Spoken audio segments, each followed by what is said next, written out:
We go down to West Orange, New Jersey. Hello there. Yes, hello, sir. I used to be a captain in the military, and I was recently discharged about a year ago. You were a what in the military? Captain in the military. A captain? Yes. Okay, out the salute, I guess.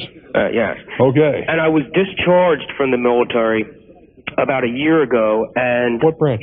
I was in the Army. Mm-hmm. And, excuse me? Go ahead. And the problem was I was issued a form 1046 after I'd already been well out of the Army. What is a 1046? It's a form that I guess covers the last, say, 6 months of military, or the last year of tax filing, my last year in the military. Yeah. And my question for you was, the form 1046 says that I owe a certain amount of money to the government. And for what reason? It doesn't say. That's what I'm telling you. I'm wondering if there's a way that I might be able to contact the IRS and... Well, wait a minute. You said you owe the government. Now it's the IRS. The IRS is part of the government, but the IRS is not the entire government. I see. What does this form say? You owe taxes? Is that what you're telling me? Yes, from when I was in the military. It wasn't filed alongside with my W-2 form when I was in the military. So what you're telling me is that you were under withheld, is that it? Correct. Or you didn't report all your income because you didn't know it was there? Exactly, I didn't know it was there. What you're going to have to do is file what's called an amended return. I see. For the year, was it last year? Yes. Well, you have to file an amended return for 1989. Okay. And if you're not able to do that yourself, don't feel badly. Get yourself an accountant that can. But do you have a number that I might be able to call? Call who? The IRS? Yeah. I wouldn't, well, me, I wouldn't do that. Okay. What did I just get through saying? Okay. I would hire a qualified tax preparer to handle the transaction for you. And as far as the IRS, you can just call information and give them a shout. They have an 800 number with some kind of a mnemonic. I forgot what it is. You call 800-555-1212, you get that number. Norwich, New York. It's your turn on Talknet. Welcome. Norwich, are you there? Bruce? Yeah. Well, no, this is Henry. Who's Bruce? You want to get hold of some guy named Bruce? Yeah. I don't know. I think he was used to work here, but I'm taking over now. My name is Henry Schnerd.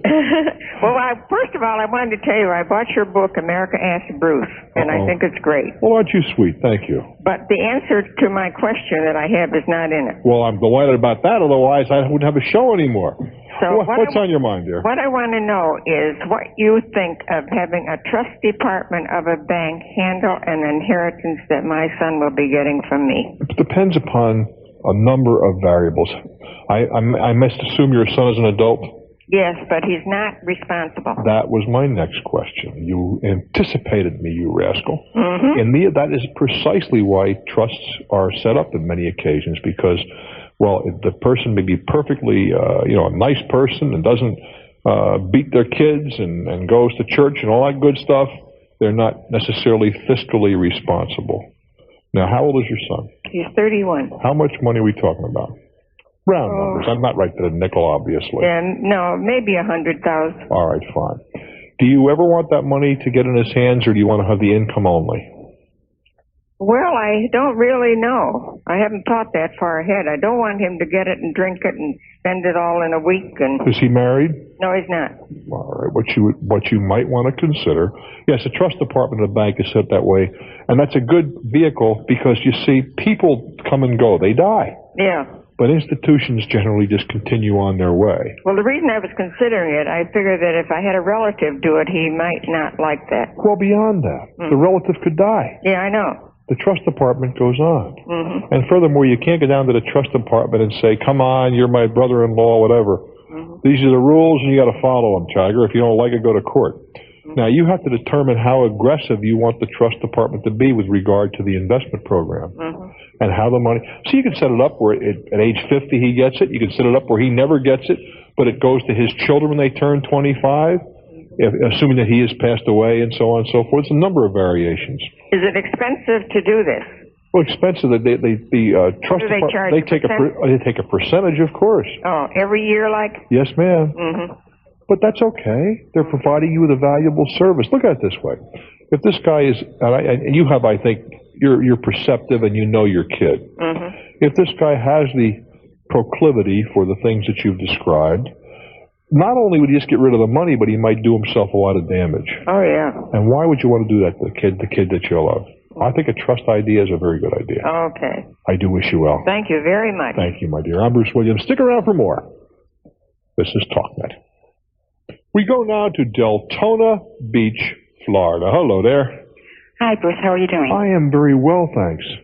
I'm in a dilemma here, and I was wondering if you could help me out. Okay, what's on your mind? I bought a van. Can I say what year? Sure. A 1987 van, okay? Mm-hmm. This is a fifth transmission in it. Courtesy of the manufacturer? Not until this last time, okay? Why is this thing eating up transmissions? That's what I would like to know, and that's what I would think the company would want to know. I would think so, too. But they don't. See, that after the third time, they told me, well, if it happens again, we're really going to get into it, right? Yeah. So the fourth time I went, I thought, well, I got a little upset. How many miles on your van? Well, see, I had bought an extended warranty. I have 91,000 now on it. But it still, to me, is pertaining to the same problem. Oh, sure. There's something, let's face it, a transmission, you should get certainly 75 to 100,000 miles of relatively trouble-free service from. 5, you got something in there that's causing a problem. Right. The likelihood is that there's something that is causing undue stress on your tranny. You know, it could be a misalignment someplace. It could be some kind of a vibration in the powertrain, which is very possible. But there's clearly something. This is a manual or automatic? It's an automatic. There's something there eating it up. I had called the company what makes the car. I called the company that worked on the car, and I called the company that I bought the car from. Well, I think you've touched the bases. What do they say?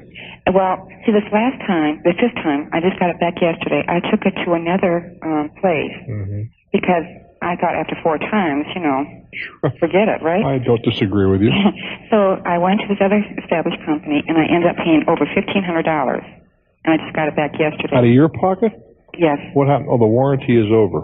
Yeah, but still, I thought because because of all these problems, would seem to me the warranty ought to be extended. Right, but excuse me, but all these people say the same thing because I went to a different company to have it done. Yeah. That they just kind of washed their hands. Well, you did give them an out.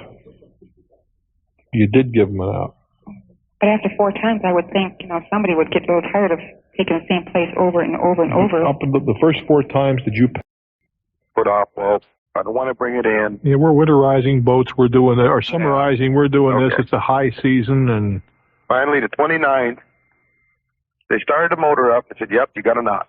They figured that out in a hurry, right? Yeah. And we'll get to it right away.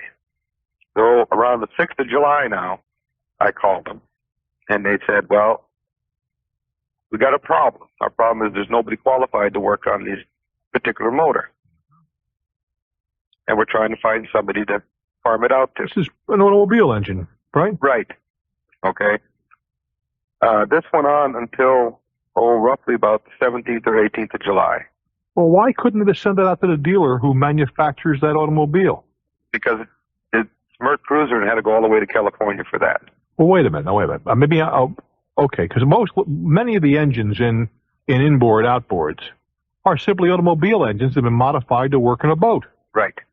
Well, given that set of conditions, if it was a Buick engine, why couldn't they send it to a Buick agency or a Chevrolet engine to a Chevrolet dealer in town? They were looking for somebody in town to work on this particular motor. Everybody was backed up because of the season. Well, that's another matter. That's a whole different story, you see. I found somebody to work on it who was qualified to do the warranty work for this Merc Cruiser engine. All right. They got it to them about the 18th or 19th of July. The guy finally got around to it, pulled the motor out, drained the oil, and he said that the oil doesn't look like it's been changed. And I said, well, I got the receipts and everything for that. So he called the Merc Cruiser dealership in California. You don't have to keep using the name. Go ahead. All right. They called the dealership in California. They said that the people who changed the oil used the wrong kind of oil. Well, was it changed by the dealer? Yes. Well, that's not your part. No, it's not my problem. Right. How do they know it was the wrong kind of oil, by the way? Well, he said to use the multi-grade oil.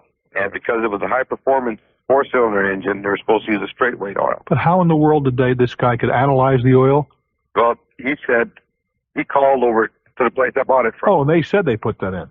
Right. All right, go ahead. Well, let's bring this down on point. So where are we going? Okay, the point is this. They put new oil in it, new oil filter, put it back in the boat, still got the knock. Pulled it back out. Put oil in it is not going to change the knock. I know it. Pulled it back out, and we got one bearing. I really would stop you. I would like you to not keep using the brand name. I'm sorry.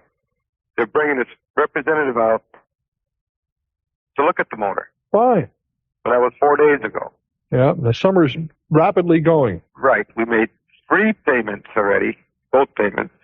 Payments have nothing to do with anything. I understand that. The question I got, is there anything we can do to get a fire under these guys, to get the boat done faster? I doubt it. Any legal course we can take? Well, yeah, but you said, how quick can we get this done? Yeah. And the answer is you can't. Just gotta wait. Right? But probably, you see, there are a lot of things that you can do. Let's start with that premise, okay? But unhappily, even those things that you do take a lot of, they take, 30 days, 45 days in the eyes of the law is a blink of an eye. Right? Right.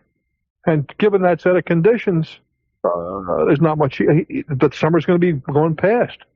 Now, what you can do is have a serious talk with the boatman, the yard guy, and tell him that you're going to think very seriously of bringing an action against him for the lost time, and you may be able to do that, but that's not going to get the boat back any faster. No.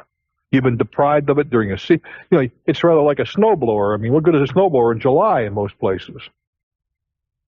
I understand. So that's my question. Is there anything we can do to hurry this up? No, I don't think so. We're getting tired of getting jerked around. Well, I understand that. What you can do, I think, after the fact is maybe if you may be able to go to court and get an award because you've been deprived of the use of your boat. But I don't think you're going to use that boat this year. No, at the rate they're going, we're getting out time to put it in storage. Indeed. And you might be able to get free storage for a year or something like that kind out of it. I doubt it, but Well, that's what I'd ask. I would ask for that. No, I'd ask for that.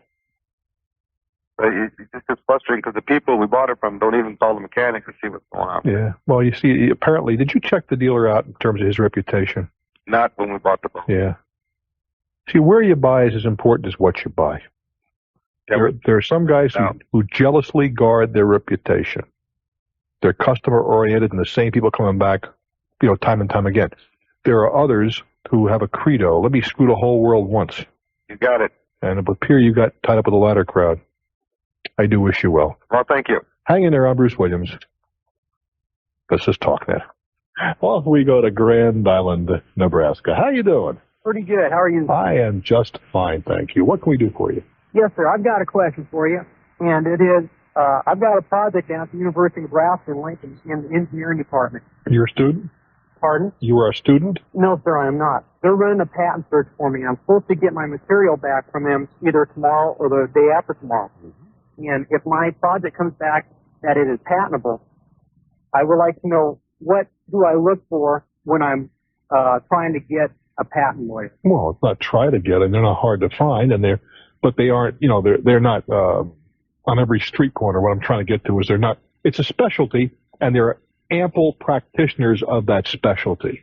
You can call a local bar association. They'll give you a list and it will be a long list because I don't think in your area you'll find more than 2 or 3 guys at the outside. That's about all there is. That would be because it's not that much work. That's what it comes down to. What does a person have to be careful of as far as picking out? Well, like any other professional, there are good people and, people that do things well and people that don't do them so well. Okay. But what I guess the point I'm trying to make is you're going to find that it's not a real large field from which to select. Okay. You're going to find somebody you're comfortable with, somebody who has a reasonable amount of experience, and of course, up front, discuss the fees. Okay. What is it you're patenting? I'm going to attempt to patent an expanding cart. I'm gearing it for An expanding what? An expanding cart. C-A-R-T? Or dolly. Okay. Something that you can put, it's for production plants, shipping, receiving into plants, distribution centers. It'll hold different sizes of pallets, baskets. Huh. Sounds like it might have some possibilities. I understand. I hope so. I hope so for your sake. Good luck, my friend. Thank you very much. Take good care. We're just selecting an attorney. with a specialty is, I guess, similar to I don't guess, it is similar to selecting any professional. You look for references. You got to be comfortable with an individual. If you have somebody you're not comfortable with, it's a lost relationship. And, of course, always ask fees in advance. A true professional has no problem with that. If someone's offended because you ask in advance, don't walk, run. I'm Bruce Wiggins. So pleased you're here. This is Talknet. Hello there. Hello. Hi. How are you? Everything is super. What's up? Well, last week you had been talking to a gentleman who was self-employed and was looking to go to work for somebody else. And he gave some reasons as to why he wanted to leave self-employment. And each one you gave, well, you said that's no good. No, wait a minute. Well, let's put this into context, because for those people who are eavesdropping, all right? Okay. What I said was it's very difficult to get a job when you've been self-employed for any length of time, working for anybody else. Yeah. And when you are asked, why do you now want to work for somebody else, you better have the right answers. Otherwise, you're not going to be considered. And a lot of his answers, in just my opinion, however unhumble or humble it is, were bad answers. Okay. Well, I'm in the same situation that he's in. I've been self-employed. Now, why do you suppose you're a lousy candidate to be an employee? You're a nice lady. You'd work hard. Well, that's not. Independent, That's number one. Absolutely. Accustomed to doing what I want to do when I want to do it. That's number two. You're doing fine. Let's see. Not accustomed to taking orders from other people? Yes. That's number three. There's a whole bunch of reasons why people like you and me who have been self-employed. How long have you been self-employed? 2 years. When before that? In sales, because I'm self-employed in sales also. How old are you?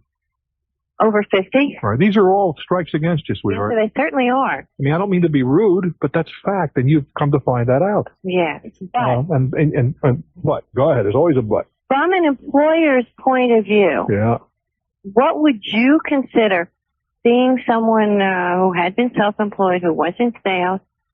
Well, depend on their success. You see, if somebody came to me and said, look, Bruce, I'm 55 years old. I've already made $10 million. I don't want to sit home because my wife would kill me.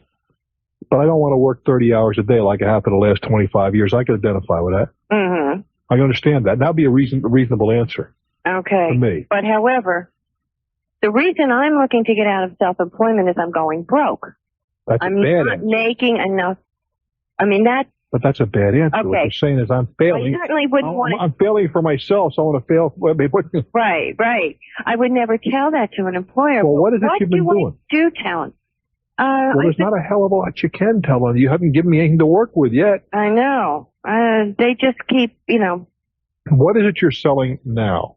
I'm selling specialty advertising products. Oh, boy. Out of these magazines where you get they made the connection, that kind of stuff? Keychains. Yes. Well, everybody knows that that's a losing proposition for most of us. You've been reading Salesman's Opportunity and that kind of stuff. Well, I'm employed, affiliated. I'm not employed by. I am affiliated with a national. Yes, I understand that. But hold it. I don't want to identify. No, I won't. What I'm saying is you read some of these magazines that hook you up with these companies. Actually, I got the position from an ad in the paper. Same thing. And I have met other people with the company who are doing very well. Mm-hmm. But to start a new business out, which basically this was for me. It always is a new business. It's selling advertising novelties, a tough racket. Yes, it Everybody in the world selling ballpoint pens, key tags. However. The rest of it. Yeah, that's where I am now. I'm looking for. What I want is a steady income. Well, doesn't everybody? And I would like to get away from sales. I've been in sales for the last 15 or more years. Well, have you ever made any money at selling? Yes. Decent money. What did you sell then? Janitorial. I'm trying to look for a success story. You understand? Right. Give me one. The employer's not going to do this. No, he isn't. At this point, I really don't know what I can look for. Well, I think you're stuck with sales. Let's start with that. He's For the last 15 years you've been in sales. All of a sudden you want to do something else. Right. Now, that's all very well if you've been a smash in sales, but you haven't been. Well, no, not really. I mean, you see that when I worked for other people, I did very well. But then they had house accounts, and it was different type of business. Yeah, well, that may be order taking rather than sales. There is a distinction between. Oh, yeah. Okay, well, why don't you hang around? I'm going to give you the good and the bad news after we take a little time out. I'm Bruce Williams. This is Talknet. We lost our lady in Dallas. If she's listening, give us a call back real quick at 212-245-6040.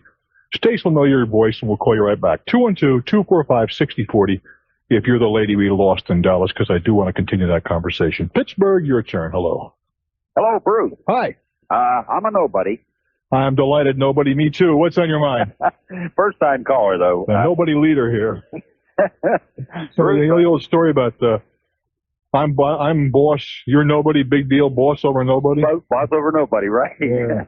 Yeah, the boss does have a hell of a job, right? You got it. Anyhow, Bruce, I run into something, and I've been in the business in sales for over 30 years, and I've been in the same business for 40 years. What business? In the refractory business. Industrial sale. Refractory, you mean light lenses? No. What? Insulation for steelmaking furnaces. Refractory, huh? Yes, sir.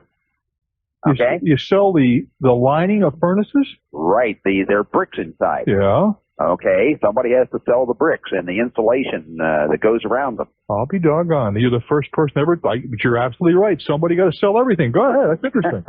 Bruce, I was looking for a new position, and how many places make this stuff? Oh, it's probably a total $1 billion industry a year. Is that right? Oh, yeah. Where have I been? You have large, very large manufacturers in this, and overseas too. You can't make steel without it. Uh-huh. Every blast furnace, open heart, BOF, heating, annealing furnaces, boilers, they all require refractory. I'll be darned. And so, like I say, I'm an old timer in this business. However, I run against something today that I'm really perturbed about. In applying for a new position from a distributor to a manufacturer who I had more service with manufacturers than I had with distributors. Yeah. And I wanted to change into getting back into a manufacturer's man again. All right. They had an ad in the paper. I answered the ad. I had an interview with it. Unfortunately, or fortunately, this company that I applied to is also a supplier to my current employer. Oh, boy. Then that puts them in a very tenuous position, doesn't it? Right. However, they kept asking me several times, and I knew they were quite concerned about it, and I tried to disconcern them by saying, no, there would not be a problem with me leaving them and coming with you. You sure? That's what I told them there would be no problem. And what made you come to that conclusion? Because I am not happy there. And that has nothing to do with anything. What they're worried about is, are they going to lose the business that they have there? Right. And what makes you believe they're not? Well, they're not that type of people. Just happen to know them. Well, that says a lot about them, then. Go ahead. Okay. So I said, no, there would be no problem. So I went on vacation for the last 2 weeks. And a week ago Friday, I received a call. And it's from my new employer, and said, I went out yesterday and talked to your employer. Your former employer. We haven't signed the contract yet. Well, then it's not your new boss. Somebody's not. Well, this is like the potential new employer. That's different. Yeah, go ahead. Okay. He said, I went out and I talked with your employer, and they gave us some very glowing reports about it. We're going to send you a contract. Yeah. I said, fine. However, at that stage of the game, they were not to contact my new employer or my old employer or my. Well, but they did. But they did. Okay. So they got some glowing reports, and they sent me a contract which was not acceptable. So I rewrote it and sent it back and actually delivered it. Said, okay, here is the new contract. What kind of changes did you make? Well, anyway, let me go around the corner here so I don't get too far behind. And I want to see what kind of changes you made and what their reaction was to those changes. I'm Bruce Williams. Stick around. This is Talknet. I'm chatting with a gentleman in Pittsburgh, PA. Brought down his essentials. He has applied for a job with Company B. He is with Company A. B went to A. and asked for recommendations. Everything was cool, but he didn't like the contract that B sent to him. He went back with him and said, well, here's a few revisions. And they said, well, we'll have to talk about that. I increased the base salary and by how much? From what to what? Well, from $1,800 a month to $32,000 a year. 18, it's 22. You increased it by a third, a little less than a third, 30%. Yes. Boy, that's okay. Go ahead. But then they had a 3% commission on the sales. Yeah. I reduced that to 2%. Yeah. The sales at the territory is about $500,000. Okay. Okay, so that's another 10. Right. Roughly, that I'm adding to that. So I have a potential there of making... Oh, wait a while. But you're taking off 1%, 5,000. Well, yeah, if it was 3%. It would be 15,000 a year. 15,000. So you knocked off 5, so you got a plus 5 is what you're added in here. Yes. So what happened? Okay. They said, well, they didn't balk at that at all. But I also wrote in there that being as I'm going to have to move to a new locale going east where the cost of living is a little higher than it is here in Pittsburgh. Where are you going? I suspect somewhere in the Philadelphia area. Well, it's not that much different, Philadelphia and Pittsburgh. I lived there before, Bruce. It is. Well, okay. So I realized that, and I said, okay, we'll cut the commission, to 2%. And they said, well, okay. But I also wrote in there, I said, being as I have to move, I need some kind of assurance. And being as I have told you in our conversation that I will work another 9 years. I'm 61 now, and I will work till I'm 70. I have no pension program. And I said I will have to work till I'm 70. So 9 years is what I can give you. So for this job, I would require a 3-year contract. And in case your company is bought up, it's a smaller company. It could be, bought I understand. by somebody else. You get gobbled up tomorrow. I understand. Right. So I said I needed some protection. What did they say to that? And they said, well, we got to think about this. All right, so where are we going with all this? Okay, what can I do now? Nothing. Supposing they don't accept my... And your boss knows you want to leave. That's the jeopardy you're always in when you start shifting from company to company. Okay, after they made their call out, he made his call out there to my present employer. That on a Thursday. On the following Sunday, I see my job ad in the paper. Job. I know it's my job. Well, what do you expect your boss to do? Well, he had a meeting with me today. And what do you say? And he said, I got to protect myself, Exactly. And he said, CYA. Yeah. So he said, I have to protect myself. I need somebody. He said, I'm going to interview the applicants that he has. Sure. And I said, well, then what will happen? He said, well, if I find someone you're gone who is, can give more time to the company, he said, I'm going to have to let you go. And I said, well, I don't know what the legalities of that are. What the legalities are? You didn't have any responsibility to stay, and that's right. Right. He has clearly no responsibility to keep you. But how about the age bracket? Wait a while. If he just fired you because of your age, it's one thing, but you're a guy. If he got the court, would say, yes, I didn't want to stay there, and yes, I applied somewhere else, and yes, the guys came to him. What is he supposed to do, sit there and wait for you? Yes. Why? Well, I mean, look, you're in somewhat of a narrow business, even though it's $1 billion a year, right? Right. You're not going to find somebody that on every street corner with the experience that he's looking for. That's right. He finds somebody, he's got to hire him. I don't blame him. I do the same. What's he supposed to do? Wait for you? You give him 2 weeks' notice, and now his customers don't get called on? Cut me a break.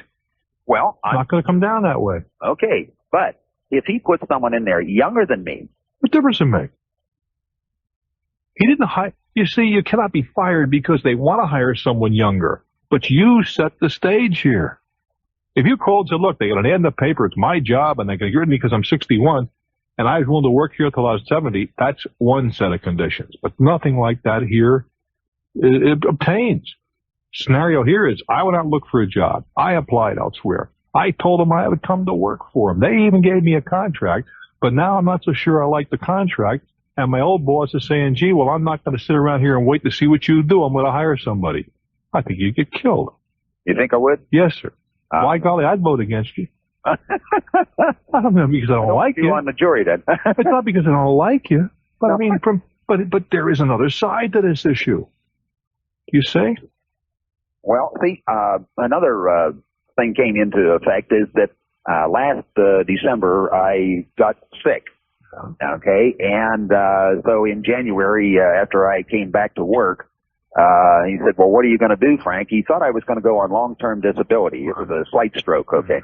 But it turned out that it wasn't. And so he said, you know, what are you going to do? And I said, well, in order to cover my tail, I said, well, I'll be 61 this July. I'll turn around and I'll work till I'm 62 and collect Social Security. Well, wait a minute. And you told him that too? I told my boss that, yes. So he has been sort of laying off and just letting me go by, you know. Well, I think look, I don't care how you slice it. I don't see how you can win this one. You know? No, sir. No, sir. I don't see how he's done anything reprehensible, in my opinion, not illegal. I'm not an attorney. But what he's done seems pretty honorable to me. Well, you know. He didn't can you the next day, as some employers would have done if he were looking for a job elsewhere, particularly with a competitor. Well, how about the new employer, case B there, where he went to my employer. There's nothing to stop him from doing that. You know, well, he's put me out of a job. No, he hasn't. You put yourself out of a job. I did I? Huh? Yeah. I don't quite see it that way, Bruce. Well, why? You know, I had a position, and there was no intent for them to go to my present employer. Well, that's what you're telling me. Yeah. Well, they were afraid to lose their business that they had with my present employer. I understand that, and with good reason. With good reason. I mean, I can't tell you, people have called me with exactly the same scenario. And I'd have covered myself in their respect. And they've offered you a job. You just don't like the terms. And you want the pot sweetened. I understand that. But you're not entitled to that. If you can negotiate it, fine. But if I were you, I'd walk a little more softly. Otherwise, you'll be walking to the unemployment office. Or you may take that retirement at 62, whether you like it or whether you don't. I do wish you well, my friend. I'm Bruce Williams. Bruce. This is Talknet. Duluth, Minnesota. Thank you for your patience. Your turn. Hi, Bruce. I'm a long-time nobody, first-time caller. Well, I'm pleased you're here, my friend. Thank you. I have some questions. I'm interested in purchasing a vending machine route, you know, like sodas and snacks and candy machines, things like that. I don't know that much about the vending machine business, but when you purchase a route, what exactly are you paying for? The machine rental or the established business? The machines are the least of it. Mm-hmm. Then what exactly? Location. Now, the problem with this scenario, and if I missed this, forgive me. Are we talking about somebody's got a legitimate operating vending machine enterprise with so many things on location, they've been there for the last 5 or 10 or 15 years, or are we talking about an ad in the paper that says we're going to put you in the vending machine business and we secure locations? No, we're talking about a specific one that is established. The root's there. They've been in business for a fair amount of time and all that sort of good stuff. The machines have been there for years. That's right. Okay, fine. That's a legitimate business then. What are we selling, by the way? We're selling... No, because it's an impossible situation to police. Right. But it's clearly improper.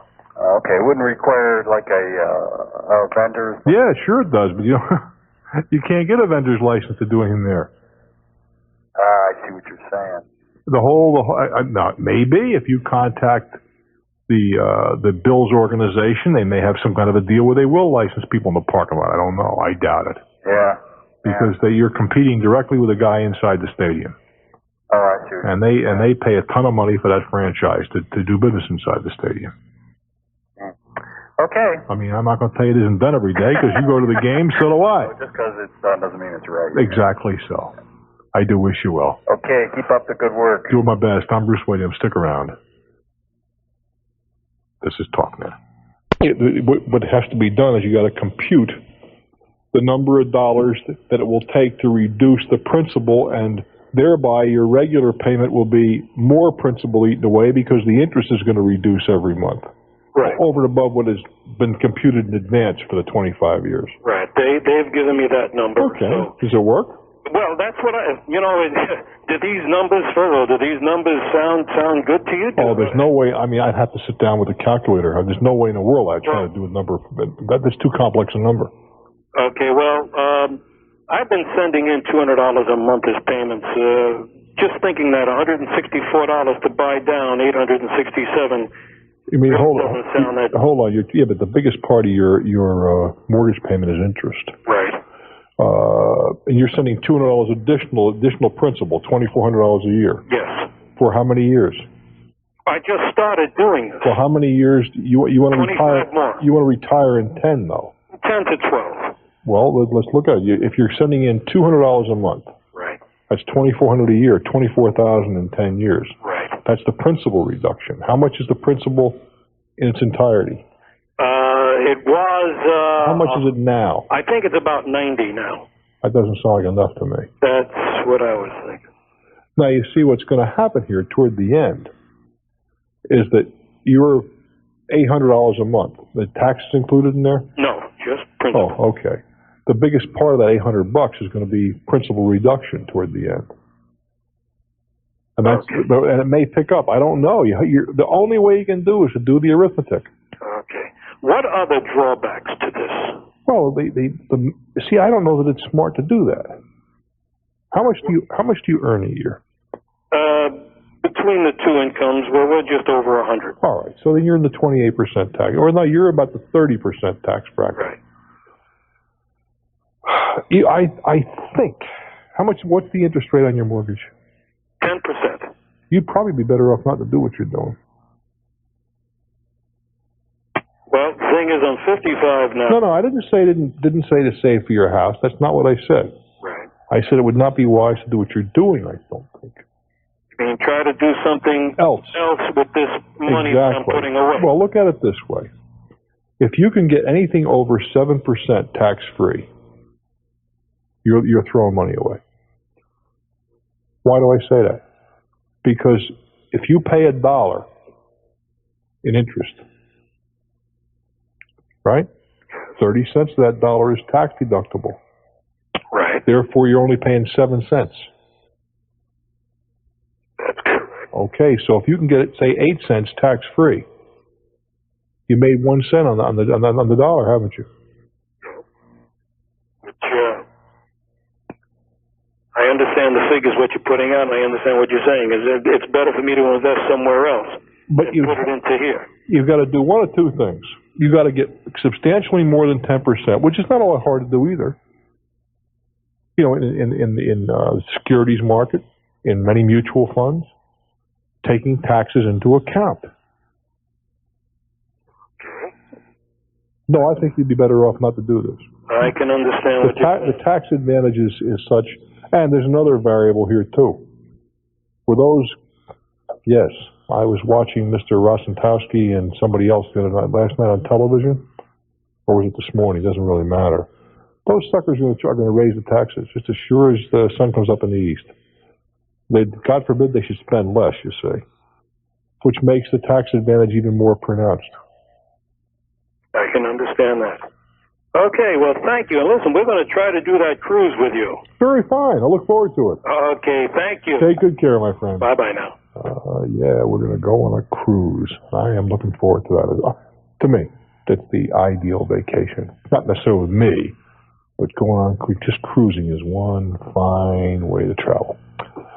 Let me see. It's time now to go to Virginia Beach, Virginia. Hello there, WANS country. How are you doing? Good. How are you tonight, Bruce? I am well, thank you. Enjoy the show. I hope you'll give the address for the postcard again. It's just Bruce Williams, Bruce, South Dakota. South Dakota. Yeah. We looked for an address that was very simple. Yeah, I remember I hear you say that. And boy, if you can't remember my name, I think I'm in a world of trouble. Not to mention us listeners. Is there a zip code on that? 57220. Okay. Simple question, I hope. Let's do it. 1987, I agreed to co-sign, because I was feeling rich at the time. I co-signed a car loan for a brother-in-law and my sister. Mm-hmm.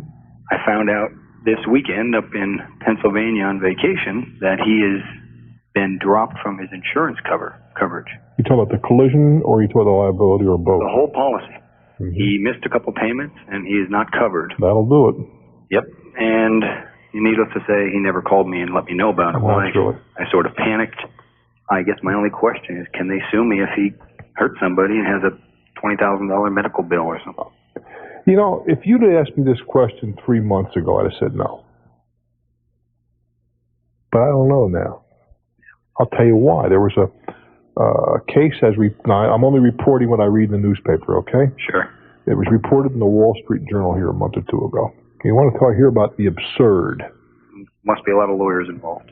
Well, yeah, it's another program. This is so patently absurd. Woman was 90-odd years old. She loaned, that's the operative term, loaned money to her nephew to buy a car. Nephew goes off, gets coked up or whatever, and drunk, and causes a hell of an accident, right? Mm. They sued the old lady because she should have known better than to loan him money. They got $900,000. Good God. And then, fortunately, it was overturned on appeal. But it was overturned because they said that the plaintiff should have sued the people he bought the car from as well. Mm. But I mean, what possible rationale is there? I mean, she was supposed to know this kid was no good, therefore she shouldn't loan the money. What, was she an easy target? A lot of money or something, and they figured? Well, I don't know the answer to that. Didn't say. But the point is, what kind of rationale is that? I mean, can you go to GMAC or to your local bank and say, I'm going to sue you because the person that ran me down really clearly should not have had a car? Doesn't make any sense. And if that's the case, can you go to Chrysler and say, well, you shouldn't have built the car for this guy? Right. Or if you sold the car on a classified ad in the newspaper, well, can I go to you because you should have screened the person who bought the car? Yeah, there really is no end. Enough is enough. God. But whether or not you clearly, if the car is wrecked and the finance company has not put a collision and comp policy on there, if your brother-in-law starts making payments and the collateral is destroyed, guess who has got the hook firmly set? Yep. He has a history of accidents, which is what really scares me. Well, but let's go the other route now with this thing. You said it was 3 years ago. How long was the finance period? 48 months. So it's only 1 year to go. Yeah, it's about $3,900 outstanding. 13 payment. Boy. You know, so it's. I would have said no way in the liability, but after that little horror story just recounted to you, I mean, I'm afraid to say no way on anything. Yep. And this is, we had basically a giant family argument about it up there when I was on vacation because my feeling was just like the story you just told, that nowadays you don't know. You never know. And, I have a good mind to call them and say, you got 5 days to fax me a policy number and get insurance from somebody, or I'm calling the police up there and tell them to pull you over because it's illegal to be uninsured up there anyway. Mm-hmm. I wouldn't have any problem with that. Yeah, and and let's face it, socially he's being grossly irresponsible. Suppose he goes out and has an accident. Right. And forget about you being, let's assume that you're not on the hook, all right? Sure. But he causes a whole ton of damage to some poor soul who's perfectly innocent. But he's socially irresponsible. He has no insurance. I read in my state there's 600,000 miscreants with no insurance. 600,000 people with no insurance. Well, what does the uninsured motorist fee do? Well, theoretically, it covers you for being for damages done by an uninsured motorist. Okay. But how about somebody who has no automobile walking down the street that gets run down by one of these bums? Right. Or has a building and somebody drives into the building. Right. Well, that uninsured motorist fee is in Virginia. You can pay that, but I've never quite understood what it. What it does is it provides you with insurance for your injuries by an uninsured motorist. Okay. It effectively, you're saying you're buying insurance on his car. Gotcha. As it concerns you. And there's a school of thought that that's not a bad idea. Instead of anybody carrying insurance against the other guy, right, you carry insurance on yourself. So if you get injured by somebody else, you collect from your own company. And he doesn't have insurance to pay for himself, then too bad for him. Now that would be a great idea except for one problem, unfortunately. In this country, we're not going to throw people out in the cornfield if they're injured and have no money. So the irresponsible still gets rewarded. And all of us who are trying to be responsible pay for it. Now, I can hear people saying, yeah, but they can't afford it. Well, if they can't afford it, they can't afford to have a car. Yeah, that's right. Unfortunately, there's a certain amount of social responsibility that goes with it. It'd be nice if we could all guarantee there'd be no accidents. But clearly we can't guarantee that. Sure. I do wish you well, my friend. Yep, think I know what to do. I'd go for it. Yeah, thanks for your help. I'm Bruce Williams. You can't reward people like that. You really can't. This is Talknet. Remember, tomorrow between noon and 5:30 Eastern Daylight Time, you and I have a date. We'll be taking your calls off the air, laying them down on tape for broadcast at a future date. The number then or now, easily done from anywhere in North America, 800-TALKNET. Bakersfield, California. How you doing, kid? Hi, I'm fine. My question is that I've recently moved into a new apartment in Santa Barbara, and on March 14th, I paid my security deposit. It was $350, and he still has not deposited that check from my account. And since then, we've had lots of problems with him. Just when we moved in, the apartment was extremely unclean, and we had to clean it. And there's been other instances that have really made us real wary of our landlord. And why in the world do you suppose he hasn't deposited? I have no idea. I've also written. And I have two other roommates, and for our August rent, one of our roommates' checks has been deposited, but the other two of us, it has not been deposited. Can I ask you why you all send separate checks? Oh, it's easier for us.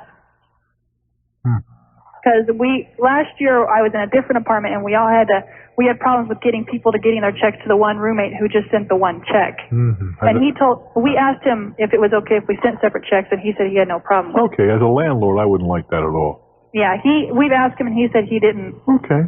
Either way. And what I'm wondering is, in 2 weeks, I've talked to my bank, and as of 6 months, that check is stale. That's correct. I'm wondering, can he demand another check from me? Oh, I would think so, yes. He can? Mm-hmm. It's his right?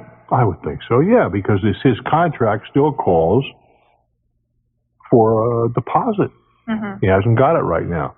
Now, have you asked him why? Well, we asked him, we paid our deposit in March, and in July we paid, we went to his office and we paid a month's rent or something like that, and we asked him, our checks haven't been deposited, and we wanted. What did he say? Well, he pulled them out of a drawer and he had them all in the paper cup. He says, "Oh yeah, here, there, I'll deposit them tomorrow." He's just kind of careless, that's all. And the problem is that we're scared. We want to know if these checks if he could ask another check, because we're worried about not getting our deposit back, because we don't plan on cleaning this place up when we leave, because when we entered it, it was really a dump. Well, let me ask you a question there, sweetheart. You sound like a relatively young lady. Yeah, I'm 20. Okay. You just can't do that. Hold it. Hold on. Okay. Calm down. Take a deep breath. See, the problem with that scenario is that how do you prove the place was a dump? Because your girlfriend says so? Yeah, that's not. That won't do it. Yeah, because he, when we moved in, he said he was going to come over and do a walkthrough with us, and he didn't do that. Indeed. So you're stuck. Yeah, we're stuck. You're going to have to clean the place. I mean, I understand that. Well, I'll fix that sucker, boy. He thinks it was dirty when I got here. I know the conversation, right? Uh-huh. But you can't get away with that. So. And what you ought to do at the termination, whenever you're going to, Something to share.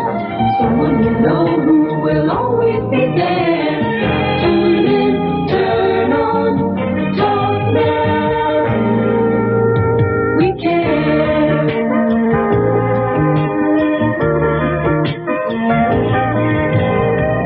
Hello there, how are you? Well, I'm confused. I'm Bruce Williams. Welcome, my friends. Welcome to my world. Welcome to Talknet. Oh, I've been out of the studio so long, I forgot how to do these things. Hey, my telephone number, first of all, is 800-TALKNET. Oh, my goodness, great. I had the earphones on the floor. That's not where they belong. If they're all these high-class phones we're using here. Anyway, I'm so happy to be back in the studio. I've been bopping all over the world, and I will share some of those experiences with you from time to time. One of the places that I visited the last few days was the People's Republic of China. And I got to tell you something. I got some things to say about those guys, because they are on the move, and you can depend on them. Remember where you heard it. In any event, I am so pleased to be back in the studio, and I do hope you'll give me a shout at 800-TALKNET, 800-825-5638. And tomorrow is Wednesday, and we'll be here from noon right through 5:30 in the afternoon, taking your calls off the air, laying them down on tape. Gives me an opportunity to do a little bit of traveling, as I will be doing a good deal of in the next few weeks. I think I wanted to work out to 20,000 miles in the last 5 or 6 days, 8 days. Whew. I know it's 38 hours on airplanes. And come next Tuesday, that's a week from today, I will be joining my friends in Fayetteville, North Carolina. I will indeed at the Howard Johnson Plaza Hotel and Convention Center. I do hope you'll drop by and see us. Can somebody tell me in the control room where we're going to be in Boston, what hotel? Because we'll be doing our program from Boston, and I don't know what hotel it is, but you're welcome to come in and see us Thursday and Friday evening. Then on Sunday, that would be the 13th, or the 13th and 14th, I guess it is, 11th, 12th. Yeah, 13th and 14th, I'll be in Boston, and you can drop by. Hey, thank you. Mr. Lowry just walked in. He has all the information here. It says here, and I quote, if you guys in Boston are willing to drop by, here's what you got to do. We'll be there 13 and 14 September. We'll be at the Marriott Copley Place Hotel at 110 Huntington Avenue in Boston at the 3rd floor atrium. Of course, there's no fee to get in. Come on by and see us 7 to 10 Thursday and Friday evening. Then on Sunday, onward and upward to Orlando, Florida. Yes, we'll be at the Orange County Civic Center on Sunday afternoon with Palladino Enterprises. And then the following Friday, that's the 21st, WSYR in Syracuse, New York. Whew. Looking ahead, in September still, Cliff Radio on the 27th, which is a Thursday, and then we'll be with Wichita, Kansas, with KNSS at the Century 2 Convention Center. My goodness, and we won't even get into October. So a lot of running around to do. And next guy, I got to tell you, that's what kind of flavors my life. You guys make the whole thing possible, and if I don't ever let you know I'm grateful for it, you can call me on that. The number 800-TALKNET tomorrow, noon to 5, or right now. Okay, let's get it on. Houston, hello there. Your turn. Bruce. Hi. Hey, how you doing? I'm doing cooking right along. I am buried in paper, I must tell you. Well, we missed you. And thank you. I want to tell you, I was a nobody before it was cool to be a nobody. Well, listen, we only have this week to get me a nobody card out. If you guys know what we're talking, you explain what a nobody is. Well, everyone considers AM radio, nobody listens to it, and that's absolutely wrong. You got that right. Well, somewhere between 35 and 40,000 of you have already dropped me a postcard to let me know, but I need more. And only this is the end of the line this week. So if you do listen to us, drop us a postcard. Will do. Bruce Williams, Bruce, South Dakota. I have a nice letter from a guy, Bruce, South Dakota, from El Paso here. He said, hey, Bruce. Hey, he's a neighbor. Yeah, El Paso. It's closer from Houston to Los Angeles, I think. I think they know it is. L.A. is closer to El Paso than Houston. If he's in Texas, he's a neighbor. Is that what the way it works out? That's the way it works. Listen, Bruce, the reason why I'm calling you, my wife and I scheduled a summer vacation for myself, my wife, my 2 kids to Orlando for the great Disney World. Yeah, Mickey Mouse World. Right, that Mickey Mouse house. Uh-huh. Listen, we booked a room at a major motel prior to going. Not on property, though. No, a motel. Okay, off property. Go ahead. Yeah, off property, exactly. In fact, it was in Orlando. Mm-hmm. We gave him our credit card number. Approximately, this was 2 weeks prior to leaving, mm-hmm. so we could go ahead and book the late date and everything in case we arrived late, which we did. Yep. We got there, and the young man behind the counter, we gave him the confirmation number and the exact directions we got from the travel book that we booked it through. Mm-hmm. And they say, well, you're not registered here. You're in Kissimmee, or down the road. Yeah, I know where it is. So we said, well, that's not the directions we obtained from the young lady on the phone when we gave her our credit card and such. And you probably, would you talk to the national number, the 800 number? Exactly. Yeah, those folks, they're 3,000 miles away, never been there. Well, the thing about it is, they gave us the exact directions we took to get to this place. But they gave you directions to the wrong place. Well, it turns out that they... Or maybe they didn't, I don't know. Well, what we wanted, what we explained to the young lady and what we paid for is what we thought we were going to get. Uh-huh. And it turns out it didn't. Yeah. Now we're being billed twice from each one. You're kidding me. No, because the young man behind the counter said he took care of it. Oh, you mean they billed you as a no-show? Right. And plus we had to pay for lodging at the place we showed up at. Well, of course. But he was supposed to cancel your reservations on the other side. Exactly. In fact, he made the call to them for us and said it was handled, no problem. And you were there when he made the call? Exactly. When you put that... We were in person when he did it. In fact, he booked us in a room at his particular establishment that someone else was already in. Mm-hmm. We couldn't get in the door, and a man came to the door, and oh boy, Lovely. Well, you shouldn't have any trouble straightening that. You can demonstrate that you stayed in the same place. Well, when we came back to town where we live, we immediately called the credit card company we registered it with and explained to them, and now we're going through all the formality of paperwork and such. I had the same thing happen to me last week. Really? Yeah, same thing. Only was 2,000 miles apart. I was going to say. Yeah, no, serious. My reservations, I'm in the same hotel chain. It was made, through the travel agent and so forth. I forget the dates, but it doesn't really matter. They had me in Seoul and Hong Kong at the same time. Well. And, in Hong Kong, they put me down as a no-show and billed me. Right. And then when I get to Hong Kong, they got a reservation for me. Well, see, the young man that we were dealing with said he called and he dialed up the phone right in front of us. No, they can. That he straightened it out. I think you're going to find that they will send you a letter of apology. Okay. That shouldn't be a problem because you can demonstrate. You see, if you'd stayed at a different hotel that night, you might have a problem. But since you stayed at one of the hotels in the same chain, you shouldn't have any problem at all. Well, the thing about it is, we were wondering about, the young lady on the 800 number gave us the directions that were out of the book. I understand all that, but all she had to do was move down one. And she thinks she's giving you the directions to, what does she know? She's sitting in Omaha or San Francisco or wherever. Someplace. It's so easy for them to screw up.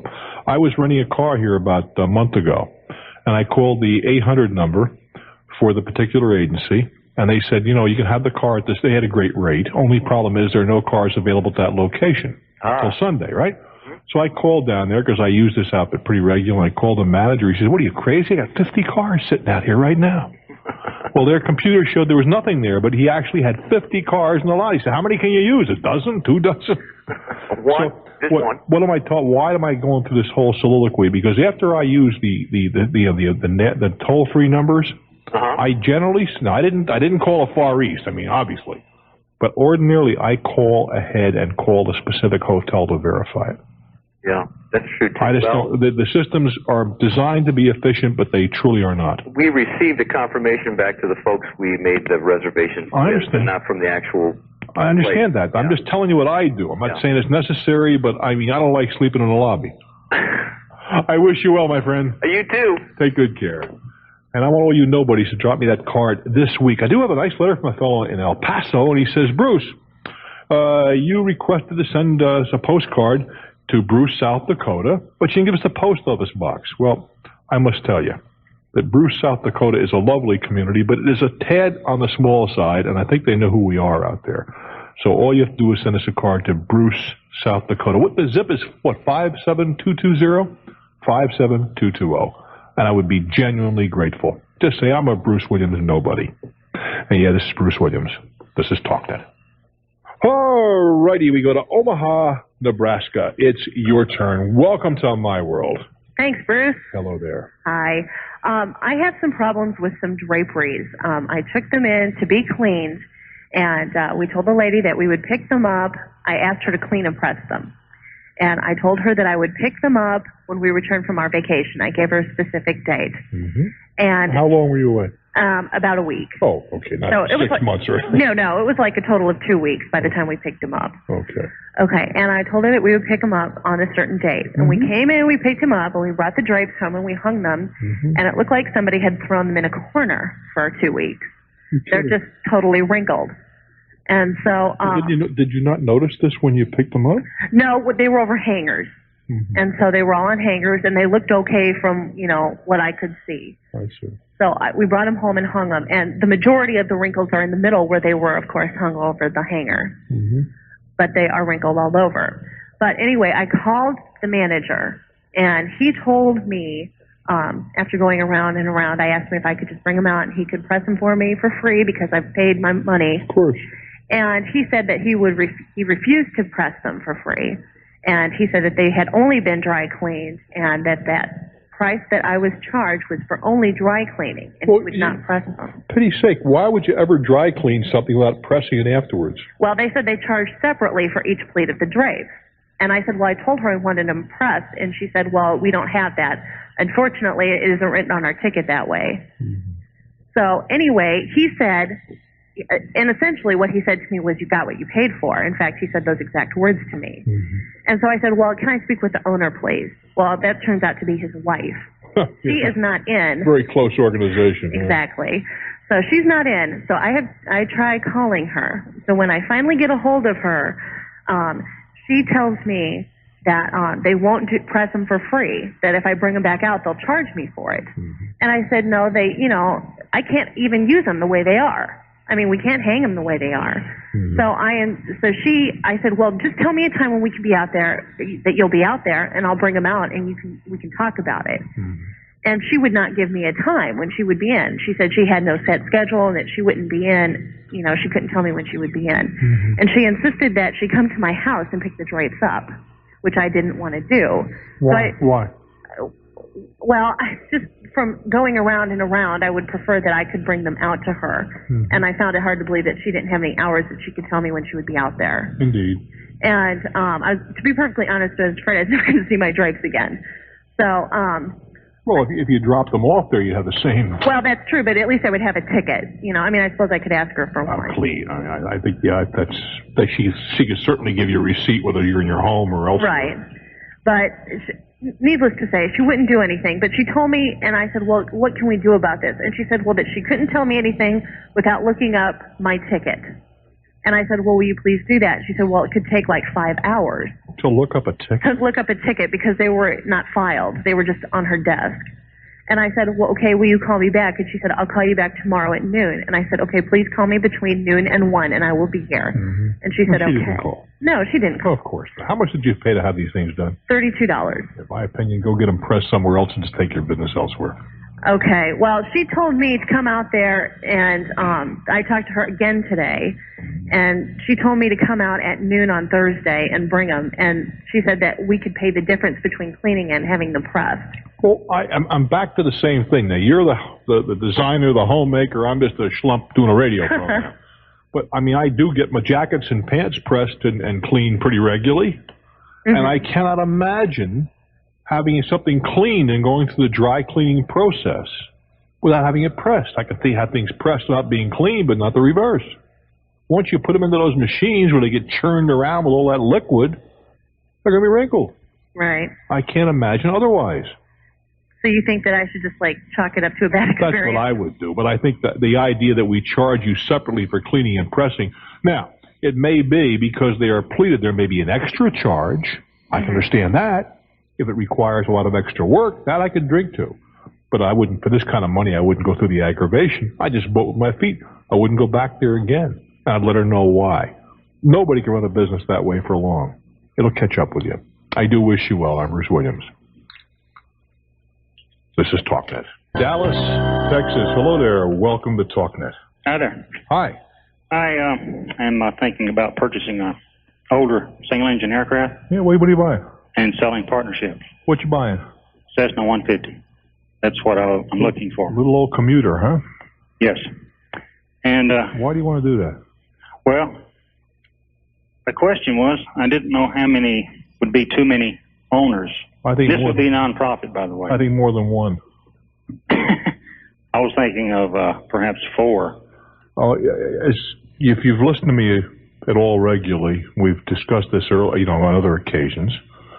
I just am not real comfortable with those small flying clubs for a whole bunch of reasons. First of all, we would be owners. Well, you'd still be a club. Anytime you get more than one guy, you got a club is what it comes down to. Isn't that?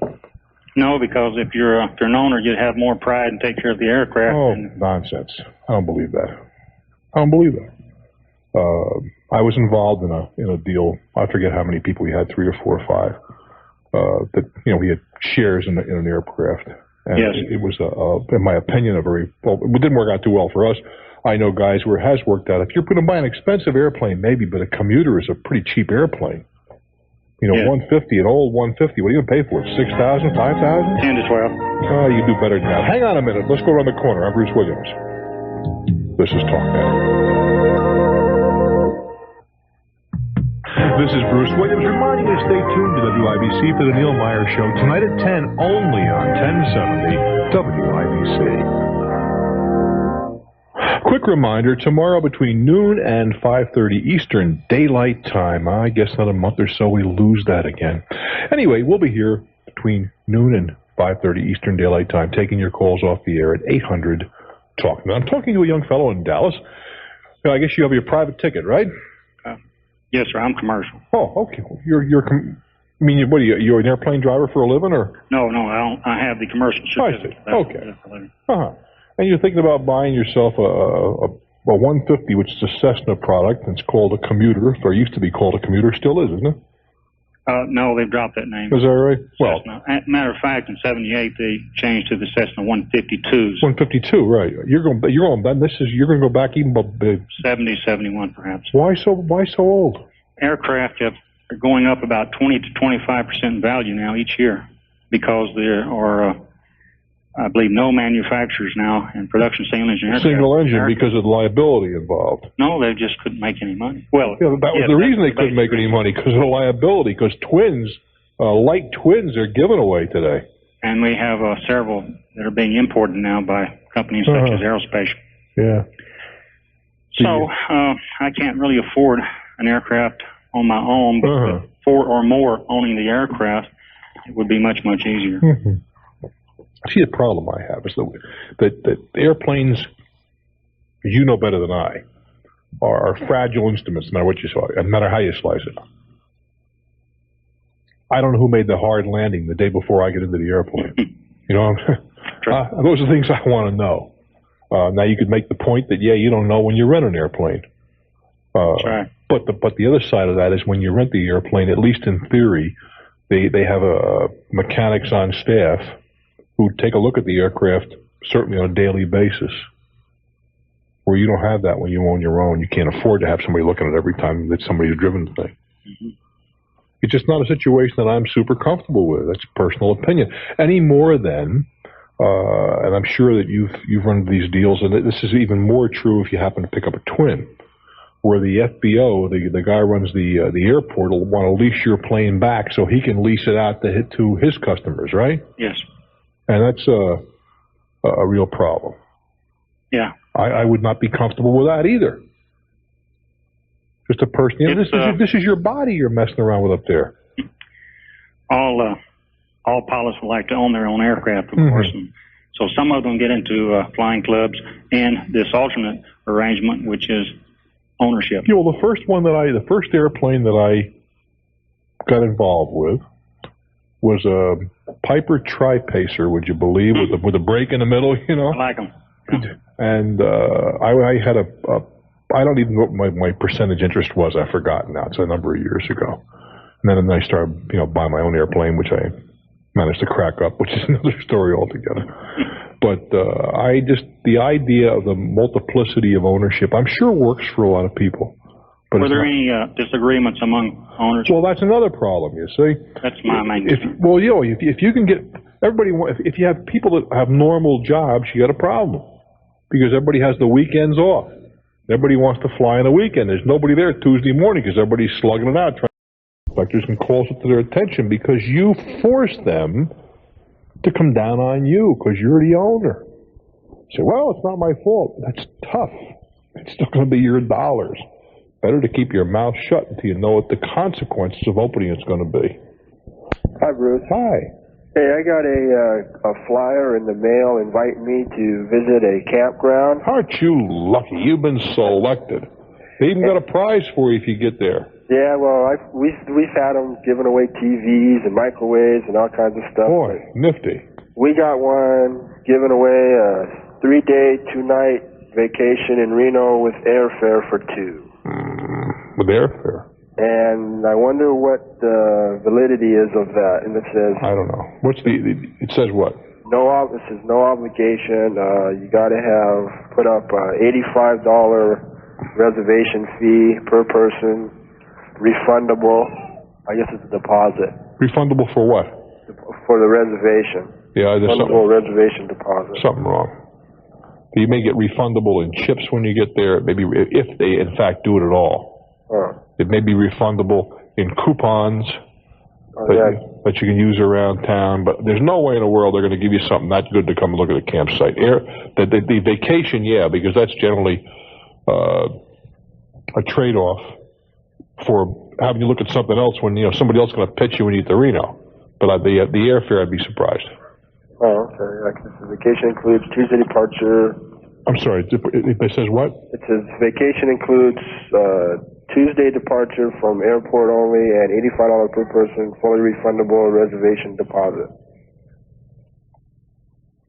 I don't think so. I think there's somewhere along the way you can get stuck. You say fully refundable, does it say in cash? No, that's all it says. I mean, I don't know. It may well be, but I don't know. I would doubt it seriously. I would not. Ask me the question, would I go for it? The answer is no. Oh, okay. I'd go take the pitch. What the heck?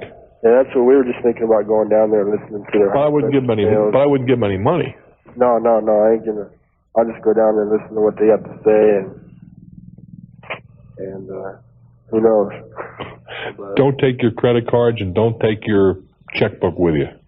These guys are very good. Oh yeah. I wish you well, my friend. All right, Bruce. Take good care. Okay, bye. Now the campaign, this sounds too good to be true thing is so tired, but it's also so true. I'm Bruce Williams. This is Talknet. Tyson's Corner of VA. How you doing? Hey, Bruce. How are you? I'm just fine, thank you. I'm an attorney in Tyson's, and actually I called last night to try to help you out with something, but I didn't get on. But that's neither here and there. I have a very sensitive real estate problem I'd like to discuss with you. Let's talk. And it's really sensitive, so I'd like to be as general as I can. Okay, you can be a little bit circumspect, I guess, the one I'm looking for. All right, my wife and I just bought a new townhome in a community, and it's a new community that has single-family homes, luxury townhomes, normal townhomes, and condominiums. Right, now what is the difference between a luxury and a normal townhome, and what do we do? How is it owned? Is it owned in fee simple? Oh, yeah, everything's owned in fee simple. Except for the condominiums. Except for the condominiums, yes. Okay. What the problem is when we negotiated our contract, we had actually went through and we signed our sales contract and everything, and what happened was they didn't make us, they presented us with a form that said this location contains about 29 single-family homes, a certain amount of townhomes, a certain amount of luxury homes, and 60 have been deeded back to the city of blank for the Housing Development Authority. That's for low rent or low income. Actually, even I think it's more public housing. And what happened was we inquired as to what that were, and we had heard of other programs that our friends were in, where for people who didn't quite make the income that you were speaking of, that they would help, the city would help them get in. Well, we have a thing in our state, my state. It's called the Mount Laurel decision. If you have a major development, you have to have so many Mount Laurel units. But if you were to drive past, there's no way you could tell which from what. They're not all together. But they have very special deed restrictions on them, and you can only sell them for the increase in the inflation index. You can't take any profit when you sell it. That's exactly what we thought it was, and that's what we were led to believe. Now, the disclosure statement that we signed makes it appear that the houses that would be deeded back to the city or county would be spread out amongst the entire community. As it turns out, it's only amongst the townhomes that my wife and I bought and the condominiums, not the luxuries or the single families. The other thing is you don't know which are which and that kind of thing when you go in. Now, my question is, we made a significant investment, and I'm not trying to come across as somebody who's not appreciative of people who are less fortunate than myself. Cut me a break. What you're going to ask me is a legitimate question. Are you going to get screwed when you try to sell it? And the answer is probably yes. All right, let me ask you this. The community is not very much developed yet.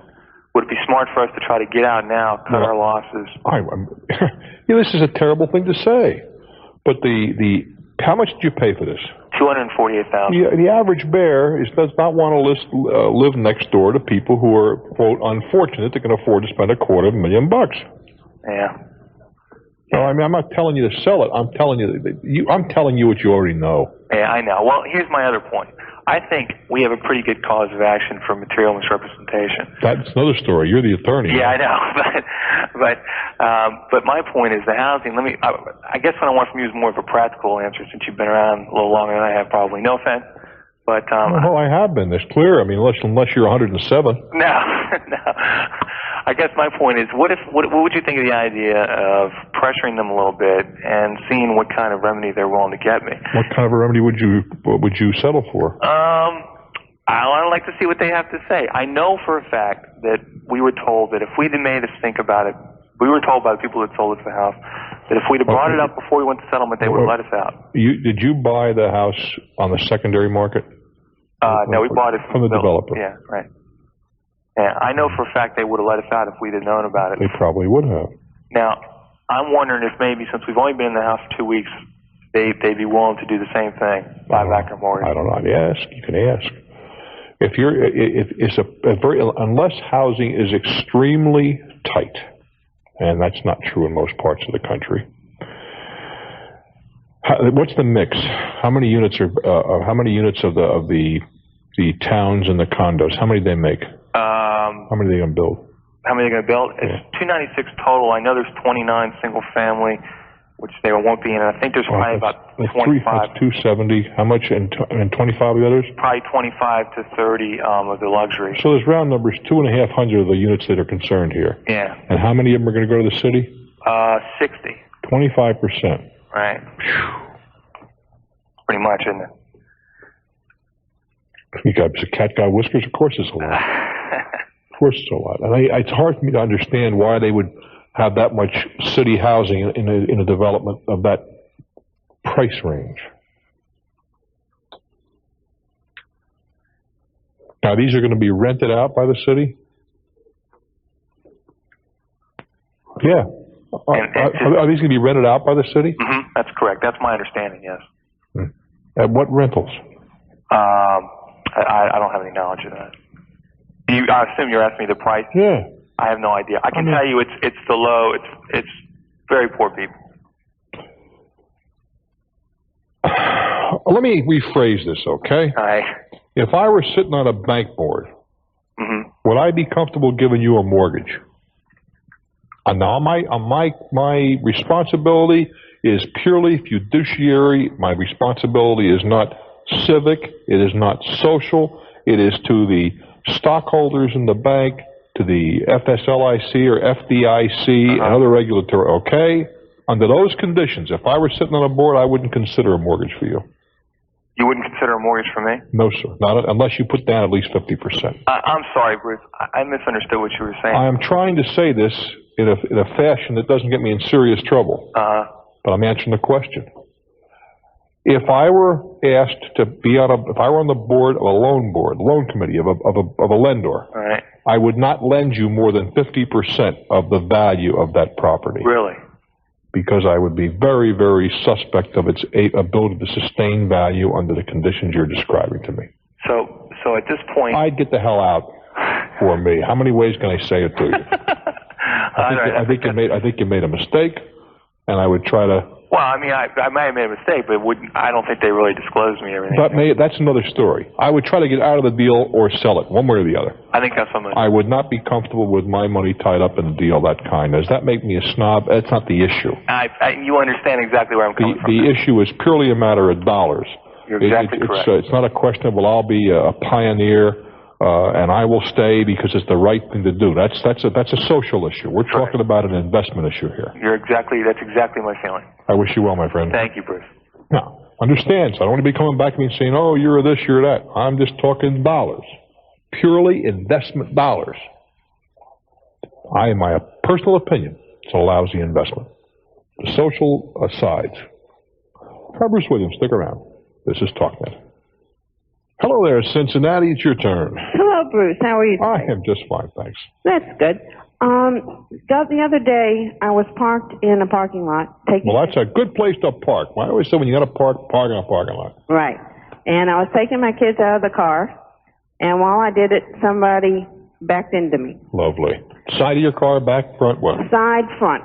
I mean, opposed to the bumpers, they hit the side of your car. He got the side of my headlight. He got the headlight housing and some bumper damage. Nifty. And he said, well, he didn't want to put it on his insurance after he backed his car a few times to make, because he had pulled up and stopped, to make sure that it was actually his car that did the damage. Right. He says, gee, I don't want to punish my insurance company. I'll take care of it myself. Right. Have we all heard that song? Right. And he gives me his card and with a name and a phone number. That's all you got? You didn't get his driver's license? No, we're not finished. I got his license plate number. How about his driver's license? And then when I asked to see his driver's license, he started getting upset. He's in a hurry, but he showed it to me, and I got his address, his driver's license number, and his social security number. Well, you did pretty. Social security's not worth much, but the rest of it you did fine. Go ahead. Okay. Then he told me what garage he wanted me to take it to for an estimate. And I think it's probably one of the cheapest in town. And fine. So I took it and I got an estimate, and he told me to call him in the morning. When I called in the morning, I got his machine. And I left a message, and of course he didn't call back. Then after 6 last night, I called and left another message and said if I didn't hear from him last night, I was calling my insurance company. What's that going to do for you? Well, that's what I want to talk to you about. Nothing. Okay, so then I called. I know that he wasn't home because I drove by his house later in the evening, and then at around 10:30, I called back and I got him. And he had just come in. He's calling me in 5 minutes. Well, then my husband got a phone call 20 minutes later, and when my husband got off the phone, he did call me to say that he'll be home, this afternoon, and he'll give me a call then. So obviously he's not talking about talking to me. He calls me to say he's going to call me back. He's not talking with me to settle. Well, it's not a hell of a lot you can do. What do you think of that? Well, I was wondering if I should give him a deadline and tell him otherwise I'll take him to small claims court. Well, that's a threat. You shouldn't do that. I shouldn't do that. You can do it, but don't threaten them that way. What you can say, among other, first of all, how much damage was done to your car? About $400. All right. What you can say to this guy, on his machine if you wish, is I tried to settle it, I tried to act in a responsible fashion. And you gave me your assurances that you would do the same. I am not accustomed to, how old is your car? It's a 3-year-old car. We've only had it since February. How long you've had it's not important. 3-year-old car. I'm not accustomed to driving a car with this kind of damage, and since the headlight is broken, it puts it in an unsafe condition. Well, the headlight itself is not broken, so it's still safe to drive. Is it working? I mean, it's not... Yeah, the headlight works. Okay, well, you can't say that then. Well, see, that takes a little of pressure off of him then. So you could say that the car is unsafe and I need my car and so on and so forth. Right. But you can just tell him that unless you hear within 24 hours as to how he wishes to resolve this, you'll be obliged to take the matter... You'll be obliged to take whatever legal action is necessary to protect your interest. Okay. And then if I don't hear, Then you have to get an estimate on your car, not from his garage, but from somewhere decent. And you go to small claims court. Okay. Because in most states, most, not all, but most states, if you get a judgment as the result of a vehicular activity, then if it's not paid, he loses his driver's license. And that's a good threat. Okay. I appreciate what's lousy is that I've done the same thing you did, exactly the same thing. My insurance, okay, fine. Well, in my case, the guy was decent and he got the job done. That was the end of it, Right. And it could be the guy doesn't even have insurance. I have no way of knowing. Well, that's not an issue. His responsibilities in no way changed. Right. Whether he has insurance or not. Right, but my point is if he has no insurance, I couldn't get an insurance company off of him anyway. That's right, and notifying your insurance company is pointless. Okay. Because you probably have at least $200 deductible. That's right. So it's pointless. Okay. Good luck, honey. Thanks a lot. You're welcome. I'm Bruce Williams, and I'm so pleased you're here, and that you can make book on. This is Talknet. Hello there, Richmond, your turn. Hi, Bruce. Hi. About 2 years ago, I started a mail order business out of my home. I'm sorry? I started a mail order business out of my home, and it's making money. I haven't made a killing, but it's making enough money that I've continued to do it now for 2 years. But okay, what are you selling? What are you peddling? I'm running a computer listing service for private owners of kit and specialty cars all over the country. Boy, I'll tell you, there's a niche. Yeah.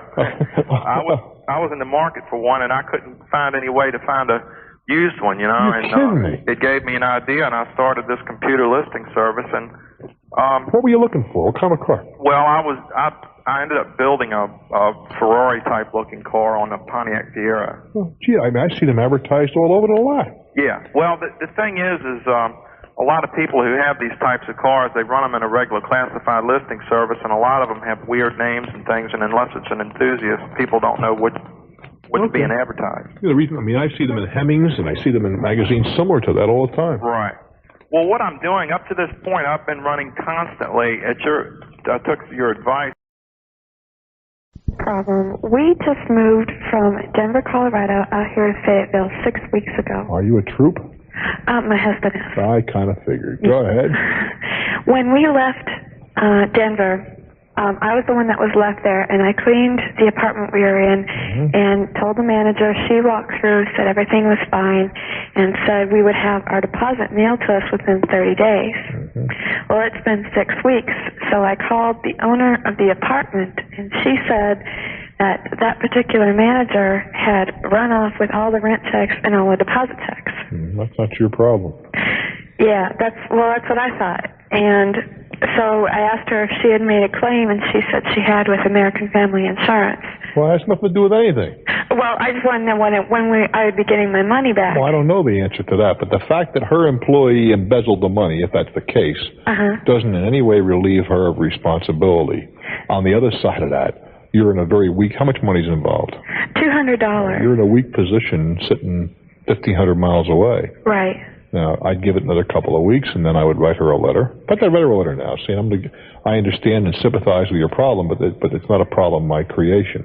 And that I'm entitled to my $200, and I need my $200. In the event that she does not comply, then you want to determine if there should be some law in Colorado which requires rent deposits to be deposited in a separate account and so on and so forth, and notify the appropriate authorities in Colorado. Well, the other thing that came up was the manager had come through, and I guess that it's a 12-unit complex. Yeah. She had come through on 6 of them, and she had given us back our original rent checks for that month. She did? Yes, and she said, and they were all water spotted and they're unreadable. And she said she had dropped them in the sink, and could we write out a new check, because she had brought us back the original one. And did you? Yes, and she said... Make it out to me.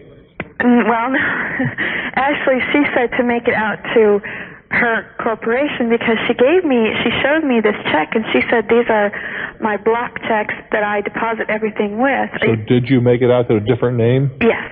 Yeah, well, you got conned too. Yeah, and so when the manager explained this to me, she said, well, you know, you people did some really stupid things. And I said, oh, I'm sorry, but you hired her. And she said, well, I think everyone's just going to have to take a loss on this. Nonsense. That's nonsense. That's nonsense. You don't take a loss. But the problem, you know what you ought to do? Were there any other military couples there? No. You ought to stop down to your base legal office right away. Okay. Because they have a legal office in Denver. Right. And let them see if they can help you out, because she's absolutely wrong in that regard. Okay. Good luck, honey. Okay, thank you. You're welcome. Take advantage of young people. Phew. I'm Bruce Williams. Stick around, my friends. I'm so pleased you're here for Talknet. Arcade, New York. Hello there. Welcome to Talknet.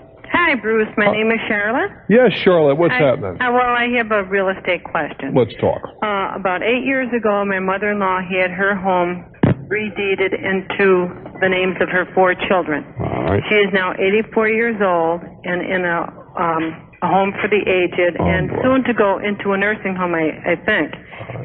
And the state, in that new deed that we had drawn up, there was a stipulation that she could live in the house as long as she lived. It's called life rights. Okay. Now, the Social Services Department wants us to put that home up for sale because they claim that she has 1/5 of that estate still, because her name gives her life rights in there. That was stupid. Who advised? Stupid on whose part? On the lawyer's part, right? Who advised you to do it that way? Well, it was my brother-in-law who had it done, and the lawyer didn't point up this pitfall for us. She's no longer able to live alone, but it ties our hands. Indeed. So you have to sell the house and contribute 1/3 or 1/5 to the state. Yeah, okay. How much is the house worth? Well, that's what we're just going to have it appraised and so on. And, Neil, none of us have ever sold a home. Well, it's no big deal. So, yeah, but what I wondered, should we contact a lawyer first? Well, the real you're estate going agent? to need, you're going to need all of those people before you're done. First thing you want to do is you're going to have to contact 2 or 3 real estate agents. Okay. And get each of them, ask them, in their opinion, what they feel the house is worth. Mm-hmm. Now, if somebody comes in real high, forget about them. Throw them out. Okay. Because that's a common dirty trick where they'll come in, let's say a house is worth 100. They'll come in with 130. Everybody else comes in around 100, and you say, oh, boy, this guy says 130. Mm-hmm. You give him the listing, then 2 months later he says, gee, I guess that's a little high, let's make it 100. He gets the listing, and the honest guy gets stuck. Oh, I see. So if you get you get 2 or 3 people with, kind of clustered, Mm-hmm. and one guy real high, the high guy's a crook. Okay. Throw him out. All right. Next thing you're going to do, so you have to, and you might want to have how much is the house worth? Give me some idea. Neil, Bruce, it's an old home. Just give me a number. I would say 40,000. Oh, then for pity's sake, get a couple of it's not worth spending a lot of money on. Mm-hmm. Get the couple of real estate people in there. Mm-hmm. And then settle on the guy that does the most business in your area. Okay, and at what point, Bruce, should we contact the lawyer initially? Or? Sure, right away. And you're saying that we're going to sell this house, and he'll guide you from there, because his price will be the same, whether you contact him later or earlier. Okay. All right. And then you're going to have to decide how to apportion this money. Whether you're going to split it up among yourselves and keep it for your mother's best interest, or that's up to you. Mm-hmm. Okay. You're going to do it. See, I understand what you did. You put it in your names to protect it from being used in the fashion it is. But and I understand why they give life rights. That's to protect your mother, so nobody couldn't sell it off from under her. And if nobody trusts the kids, maybe that's a good idea. But there is a value in the life rights. Now, whether it's 20% or 1/5 is another question. You want to ask that question of your attorney as well. I mean, I would just accept that I would not just accept that off the top of my head as a proper number. Hey, I got to say it's Bruce Wiener's time. Yeah. This is Talknet.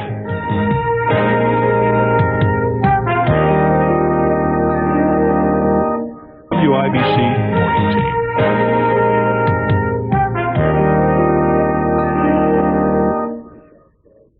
Allentown, Pennsylvania. Hello there. Welcome to Talknet.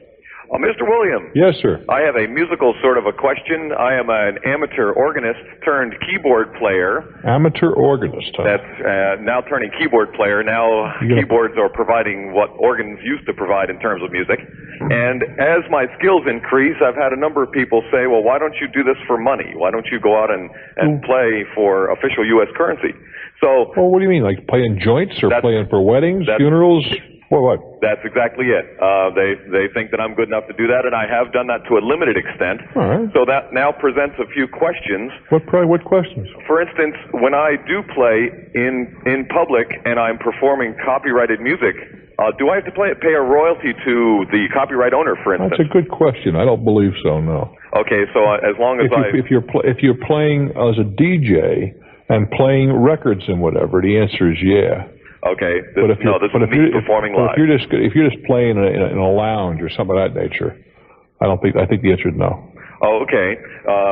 So then I don't have to concern myself with music. What is music that is in the public domain? What does that term exactly mean? It means that there is no copyright once it's gone through 2 copyright processes. Oh, Susanna is in the public domain. Okay. Is there a specific time span for a copyright for a song? Copyright can be renewed 1 or 2 times. It's 50, 60, 70 years, something like that. I forgot what it is. I see. It's a long period of time. I could be dead wrong, but I have never heard of anybody insisting that a lounge pianist pay any kind of a royalty for using music. Okay, so would union membership, local music, union membership in some of the local music unions be worthwhile? Well, it depends on your point of view. How can I answer that? Is it as a matter of protection or as a matter of protection against what? For instance, I didn't know if these royalty things would create a problem. I didn't know if the union sort of advised you in this respect, or they may advise you, but look. Whether you belong to a union or not is sometimes not a matter of choice. Right. Some places you got to belong. It's a union house. Okay. There are some benefits particularly to the low-paid members of the union. You get hospitalization, that kind of stuff at a relatively modest income level. Okay. I don't expect this to grow much beyond a part-time endeavor. Mm-hmm. So that's but you see, in some cases you don't have a choice. Okay, I see. And in some cases, if you belong to a union, you can't work either. Yes. Okay. Depends on where you're working. Okay, very good. Well, that answers the questions on the music. I figured you had somebody that was in the industry that would be able to put me onto the correct information. And as far as I know, you don't have to worry about the royalties just if you're sitting around playing on a lounge somewhere. Very good. Take good care. Okay, thank you. But of course, if you're playing it over your music system in your building and that kind of stuff, they come right down on you. And clearly, if you played on a radio station and play records and that sort of thing, or CDs or whatever, you are clearly obliged to pay some royalties. I'm Bruce Williams. Stick around. This is Talknet. Hello there, Washington. Your turn. Hi, Bruce. Let's see. To start off, I paid for an airline ticket with a credit card through a travel agency that's out of state. Yeah. Why did you do that? Well, because it was cheaper, quite frankly. And why would it be any cheaper from one travel agent to another? Well, this is something. Well, first of all, this is a ticket that I bought for a friend who was attending my wedding, and he's flying from London into Boston and back. Oh, so you bought it in London. It's cheaper to buy a ticket in London. No, it's cheaper to buy it. It was just an ad. It was a bunch of ads in the local paper. Where is he going from? He's going from London, flying to the U.S. to London. Yes. Well, that's cheaper generally than the U.S. to London to U.S. Well, don't ask me why. Go ahead. Okay. Well, anyway, because he lives in London, they said, well, you'd have to pick up the. And this was not a round trip ticket. These are two separate tickets. Okay. I don't understand. Well, this is the way that the agency had the tickets. I guess they bought them in bulk or something. Well, you're saying something. You're throwing terms around here which may not be, or what you're purporting to be facts. Okay. I'm not trying to pick on you, but we got to be accurate here. Okay. Why would you buy two one-way tickets? That doesn't make any sense unless you're dealing with airline awards or something of that kind. Okay, this is the travel agency. I called the travel agency. I said, listen, I'd like to get this guy from London to Boston and back to London again. All right. And they poked it up in their computer and said, okay, we can do it for $662. All right. And but it'll take two separate tickets. Why? I don't know. That's just the way. But did you ask why? No, I didn't ask why. All right, go ahead. This is an American carrier? Yes, it is. Go ahead. I'm not dealing with the American carrier now. I'm dealing with the travel agency. I understand that. I just want to know if it was an American carrier. That's all. Okay. And they also said that he would have to pick up each ticket at the airport. That is, he had to pick up a ticket in London, and then on his return flight, he had to pick up a ticket in Boston. Why? That's so out of the ordinary. Do you travel at all? I travel. Well, that's so much out of the ordinary. Wouldn't you ask why are they doing these things? Well, they said ordinarily they mail the ticket to the person buying the ticket, but since I was not the person traveling. Yeah, so you have it Federal Express or whatever to the person, to you, and then from you to them. Well, maybe they handled it this way because he was overseas. Wouldn't matter. Well, go ahead. Let me get to the problem. Yeah. So he got to Boston okay, and that was no problem. He picked up the airline ticket in London and flew in. On his return flight, he arrived in Boston and went to the ticket counter that he had done in London. Right. And they said, the ticket agent, that your name's on the computer, you get a reservation, but the computer said the ticket's not paid for. By the agent, by the agency. Exactly. Happens all the time. Okay, well, he tried calling the travel agency, and he got the runaround. What kind of runaround? Well, he said he called in three different he tried three times, and I believe him because I don't disagree. Go ahead. And he kept on getting transferred. He couldn't talk to anybody with authority at the travel agency to resolve the matter. And? So finally, it got to a point where he had to buy an airplane ticket. Exactly, at full fare, at a cost of $535. Yep. So when I learned of this, of course, he got back to London and called and said, "This is what happened. I said, well, let me see if I can fix things. Okay, what'd you do? Well, I called the travel agency, and after several attempts, I finally talked to someone who was a supervisor, and we went round and around. What did they say? Quickly. I mean, Okay, he went around and all around. this extraneous stuff. He finally said, okay, with a lot of reluctance, that he would reimburse me $535 a month for the full fare. Yeah. Okay. After I provided him with full documentation. Yeah, go ahead. So what happened? Now, the problem is that I'm wondering, I don't trust this guy at all, and I'm wondering if I should, at the same time, put the charge in contest with the credit company. Well, you can put it in contest retroactively. Okay. Well, okay. You don't have to put it in contest now. Okay. Well, I also looked at the back of my credit card, and I got a little worried that I could use the credit card at all, because it says, if you made a purchase, home state, they only cover you if it's within 100 miles. You can still put this into contest for a variety of reasons, but I don't understand why they were doing what they're doing. It is such a departure from the normal procedure. Normal procedure is you get an airplane ticket, it cuts both. You buy, now there may have been an advantage to buying two one-way tickets, just as sometimes when I'm going one way, I buy a round-trip ticket, okay? And throw away one of the tickets. You understand that? Yes. I've done that regularly. Yes, I've heard you. Okay, we all do that. And the airlines don't like it, but that's tough. But I don't understand why the guy would issue two one-ways, but maybe he would. But customarily, when you pay for the tickets are issued by the travel agent, if it's a legitimate travel agent. Now that's what I'm starting to wonder. If it's a legitimate travel agent, they issue the tickets, they give you the coupons. Now, in your case, the travel agency was where? In New Jersey. All right, and you were where? Washington, D.C. That you could have had the tickets mailed directly, or FedExed, or DHL'd, or anything else to London for whatever the overseas charge would be. How much time was there between the time you ordered and the time he had to leave? About a week and a half. Well, I would have gone overnight courier for me. Well, they mentioned DHL, but then in the same breath they said, well, just have them pick up the tickets at the airport. Well, I would have, but you see, that was dumb on your part. Really. You say it's DHL, have them sit up there and you'll pay the surcharge. $15, $18, whatever it happened to be.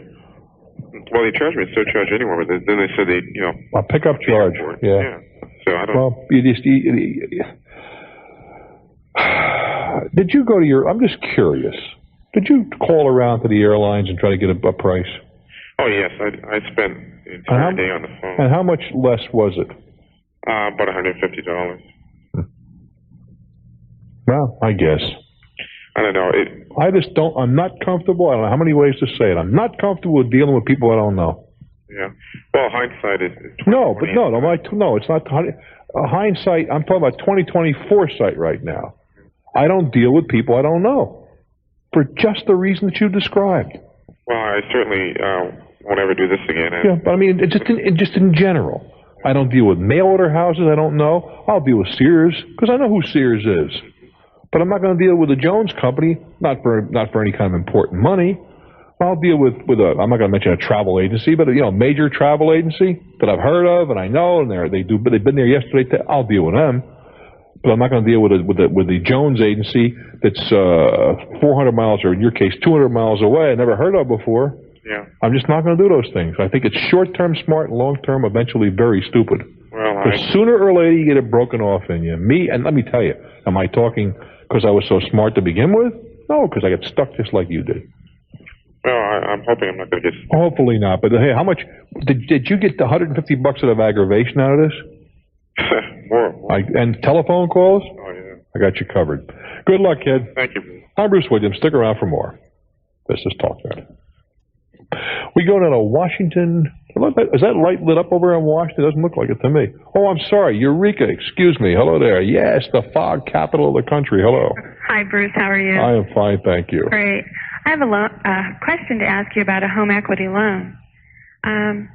I recently had my home appraised for about $132,000, and I owe $79,000.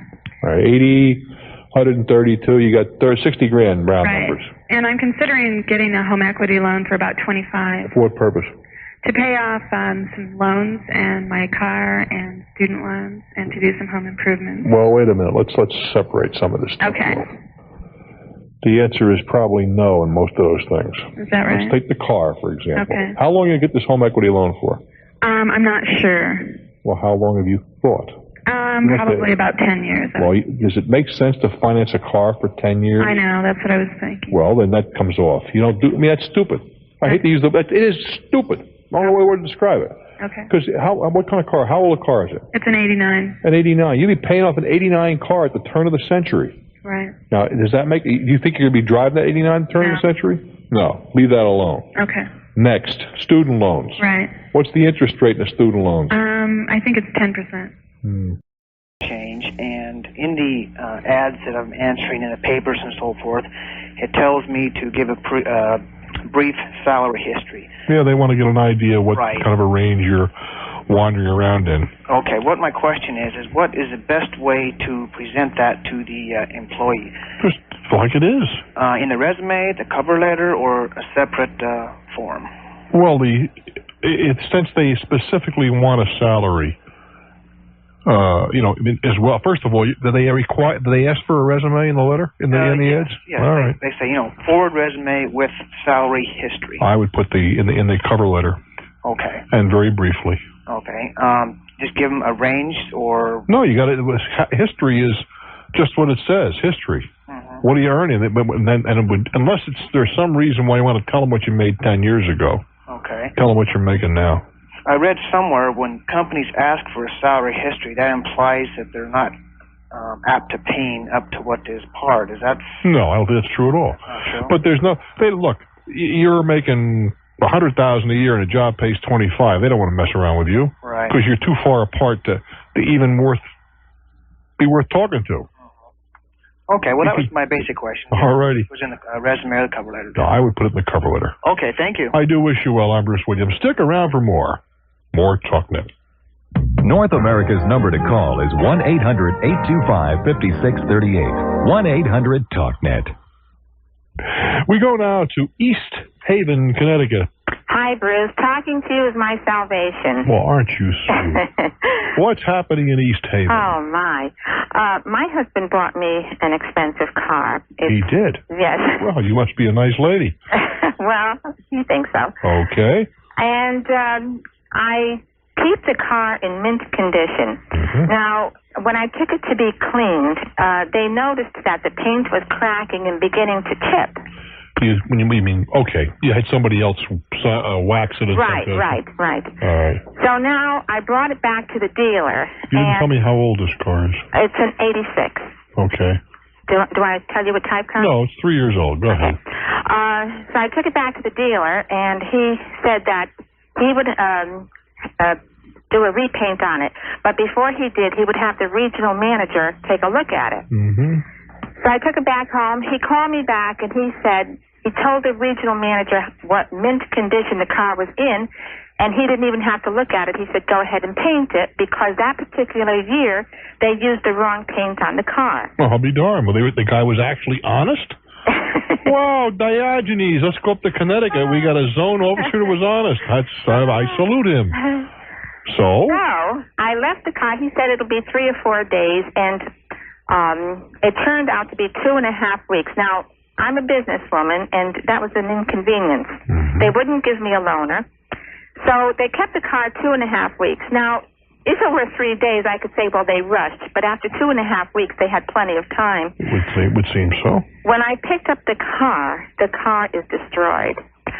Instead of painting the car, they painted the top half of the door on each side. They didn't paint the whole car? No. They painted the top half. And where they painted is all rippled. It looks like 2 different shades of paint. The striping that they put on is a horrendous color. It was supposed to, be a gold. It looks like a brown. And the bottom of it is still messed up. They didn't do the whole thing? No, not at all. So when you confronted them with this botched up piece of... You didn't? I didn't confront them. I called up Detroit. Why didn't you confront them? Well, my son actually talked to them and told them I was upset, but I personally called Detroit. All right. And they said they would get back to me. I made 4 calls all week long to Detroit. I finally today got the public relations person, and he said to bring the car back and they would repaint it. I said if they weren't qualified the first time, What why makes would I you go believe back? they're going to be qualified the second time? Yeah. Right. Well, he tells me that they will make good for it. The manufacturer will make good for it, but I have to go back to the same dealer. Well, first of all, it sounds to me like the dealer tried to do some shortcuts. Right. And secondly, I doubt seriously if he stripped the car, they're painting over the top. Did they sand it down properly? I mean, I don't know the answer to that. I mean, when it starts to ripple, it just means they laid that the guy painting the car was just didn't know what he's doing. Either he was learning his craft or whatever. Well, they have all young fellas there, and I don't think they're qualified. Well, you know, that's my question. Do I have to go back to the same? I would think so, yeah. But you might ask him if you go to a different dealer of the same brand. I did. They said? He said, if I'm dissatisfied the second time, then I could go to the dealer the third time. All right. I wouldn't argue with that. Well, okay, but now I'm inconvenienced without a car. And you're going to be inconvenienced again. Without a car. There's not much you can do about that I know of. I can't even ask for a loan? You can ask. You don't get unless you ask, but I doubt you can't demand it, though. Yeah. But you think I should go back? Yes, ma'am, I sure do. Now, what shall I do if it's the same snow job? Well, same thing. Now you go back to the company and say, okay, I went your route twice. Now I want a different dealer. Okay. Frustrating, but at least it's getting repainted. At least they were honest with you. I got to give them that. Right. I wish you well, dear. Thank you much. Happy trolley car. When are you coming to Connecticut? I don't have been invited. Well, I'll invite you. By, let me see, WTIC is in your neighborhood, isn't it? Yes. Sure, give them a call and tell them to invite me. I'll do that now. I would like to do that. I'll do that right now. All righty. Thank you, much, Bruce. Bye-bye. Bye-bye. You know, I talked to someone as recently as, was it yesterday or today? And this guy is one of my closest friends, and we do business together, which is unusual, but it's okay. He's very competent. But unhappily, he's got a staff member who's totally incompetent, in my opinion. Now, she's suffering from a very curable disease. She's young, which is okay. I have no quarrel with that. And I talked to her superior and said, well, it's a personality conflict. There's no personality conflict. I mean, I'm not looking for a love affair with this woman. All I want is this matter handled carefully. And she has to learn, but she doesn't have to learn on my account. Let her go learn on somebody else's account. 5 years from now, when she's developed a degree of competency, I have no quarrel with her working on my account. But in the meantime, I said, look, I spend enough money with your firm that I don't want on-the-job training people handling my stuff. Give that to the smaller customers. Maybe that's unreasonable. And this happens to be a very big part of my life. And I just have no way in the world that I'm going to let somebody learn on the job. Just like heart surgery. I mean, let's face it, they got to learn on somebody. But I don't want it to be me. Isn't that narrow-minded? Louisville, Texas, it's your turn. Hello there. Well, bless your heart. I've been listening to you for a long time, and I got a question to ask you. I'm just so glad that you're doing what you're doing. Well, thank you, sir. I'm glad I'm doing what I'm doing, too. What's on your mind?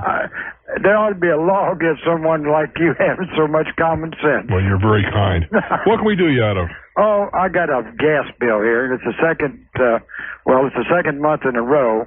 And it's $41.71, which is about twice of what I normally pay. Mm-hmm. You mean you're talking about natural gas? Yeah. Where it comes out, you cook on it. Yeah, that's the stuff.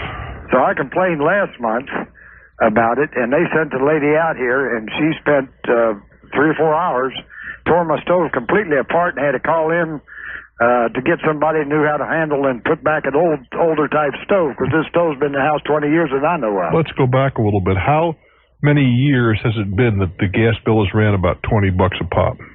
Oh. Quite a while?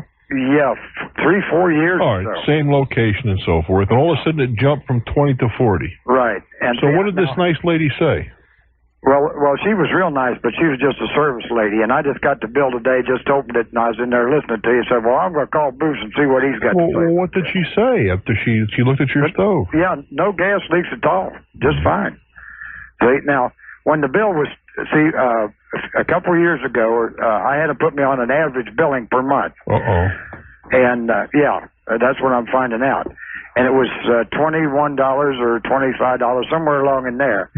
But at the time, I had 7 people living in this house, and my wife did a lot of cooking, and in the wintertime, it never got over $35 or $38, $40 a month.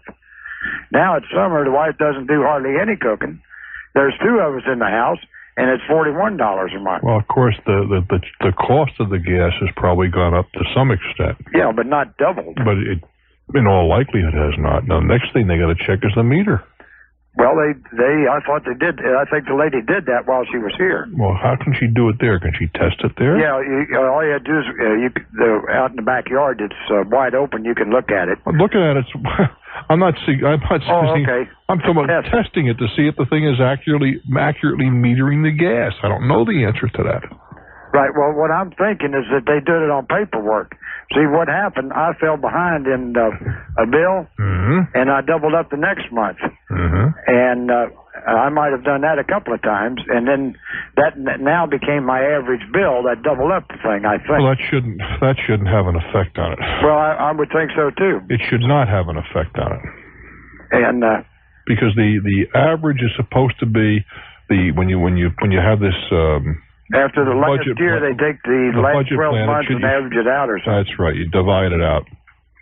And there's clearly a problem there. Well, we got 3 problems, 3 possibilities.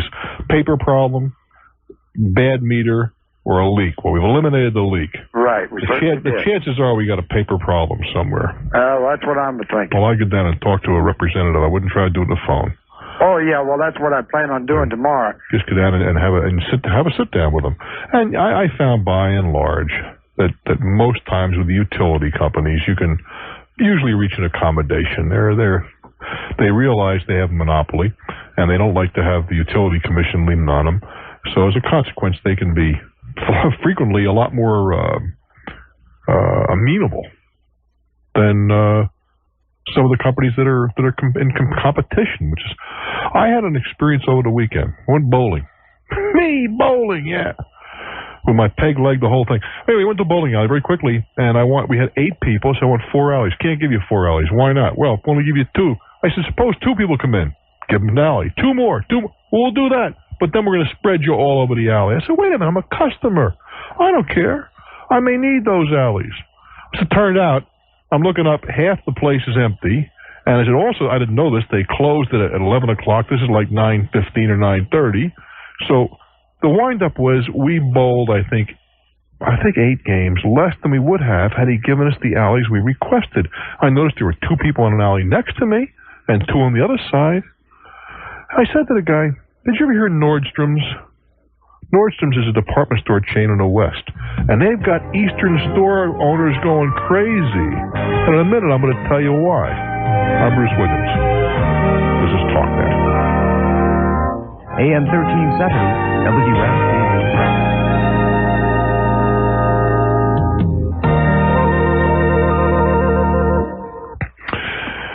Our telephone number is 800-TALKNET, and that's the number we'll be using, 800-TALKNET, tomorrow between 2:30 and 6:30 in the afternoon Eastern Daylight Time as we take your calls off the air. We'll lay them down on tape for broadcast at a future date. I started to tell you, I was talking to this bowling alley manager, a little upset, because I wanted 4 alleys. They finally wound up with 3. His name was Paul, and he was a decent enough chap, I guess, toward the end of the conversation. Anyway, I said, I want to give you a clue. Let me give you a tip. I want you to find out who Nordstrom's is. Because Nordstrom's is a department store chain. They're based, I think, on the West Coast, Northwest. And they are moving 3 stores into the East, and they are giving the current, the existing merchants something to think about. Because you see, at Nordstrom's, they go out of their way to take care of a customer. It's not a commercial for Nordstrom. It's not. It's fact. I was in, I think it was Spokane, Washington, at a hotel, and I needed a bow tie. I wear a bow tie when I'm working. And I called. They said, "We'll call Nordstrom's." I did, and the guy says, "Well, if I told him the story. He said, I'll bring a tie over to your hotel," and they did, and it wasn't right, and they took it back. They came back a second time. Now, can you imagine that happening to most department stores? Most of them, hey, Mac, come on over. We got one size fits all and no credit cards. And, Well, this chain has developed a style from what I gather. I talked to some people out there, and they go, oh, yeah. Well, they're opening 3 stores. And all of a sudden, some of the big stores in our part of the country are suddenly putting people on commission, and they're saying please and thank you. Why? Because the financial analysts say every time Nordstrom's comes in, these guys lose money. I hope they kick their butts. Because for years, this business of, who the heck are you? You're just a customer. I don't know where people in business get this attitude. You never win an argument with a customer, ever. You win the argument, sure, but you'll lose the customer. Or, worse yet, the customer has no place else to go. I was buying some bedding here a couple of weeks ago, and it was, I got myself a new king-size bed. Oh, my dog does laps around this bed. It's so big. I'm doing commercials for a company, and we arranged to have a big old bed put in, new bed. I mean, it's a super bed. But I had to buy all new sheets, pillowcases, shams, the whole works, spread. So I'm spending a ton of money. This lady, who turned out to be the department store, the manager in a major store, one of the stores is now suddenly having little second thoughts, could have been less interested in I wanted this one. Yeah, okay, yeah. Well, over there, he's looking around the corner, around the bend. Can you believe this? I mean, we're talking about close to $1,000. I mean, if at one of my stores, I'd be sitting there, and having hot flashes, somebody spending $1,000. And here this lady is just, she didn't get a commission. What did she care? Well, the new chain is coming to town, kids, and I sincerely hope they rub your nose in it. That's what happens, you see. Sooner or later, you own a business, and you're snotty to the public, and they have nowhere else to go. They patronize you. But then somebody comes along, the new kid on the block, and he gives you some service. Isn't it a joy to thumb your nose at those rascals who didn't? So, get your thumbs ready. Milwaukee, Wisconsin. Hello there, I'm Bruce Williams. Hi, Bruce. Hello. I'm so glad to talk with you. About a month and a half ago, I was involved in a 3-car collision. Mm-hmm. And my insurance hadn't kicked in yet. What do you mean it hadn't kicked in? I had talked with an insurance agent like the week earlier, and I had sent my check, but they never received my check, so I was uninsured. No, wait a minute. Let's get back on this for just a second. You talked to an agent. I talked to an agent, and she sent me the application. I'm a student, and I just wanted liability insurance. Yeah, and she didn't bind you at the time? Yeah, she said I wasn't binded, that they had never... she said she was not... No, did she... At the time, did she say you were bound?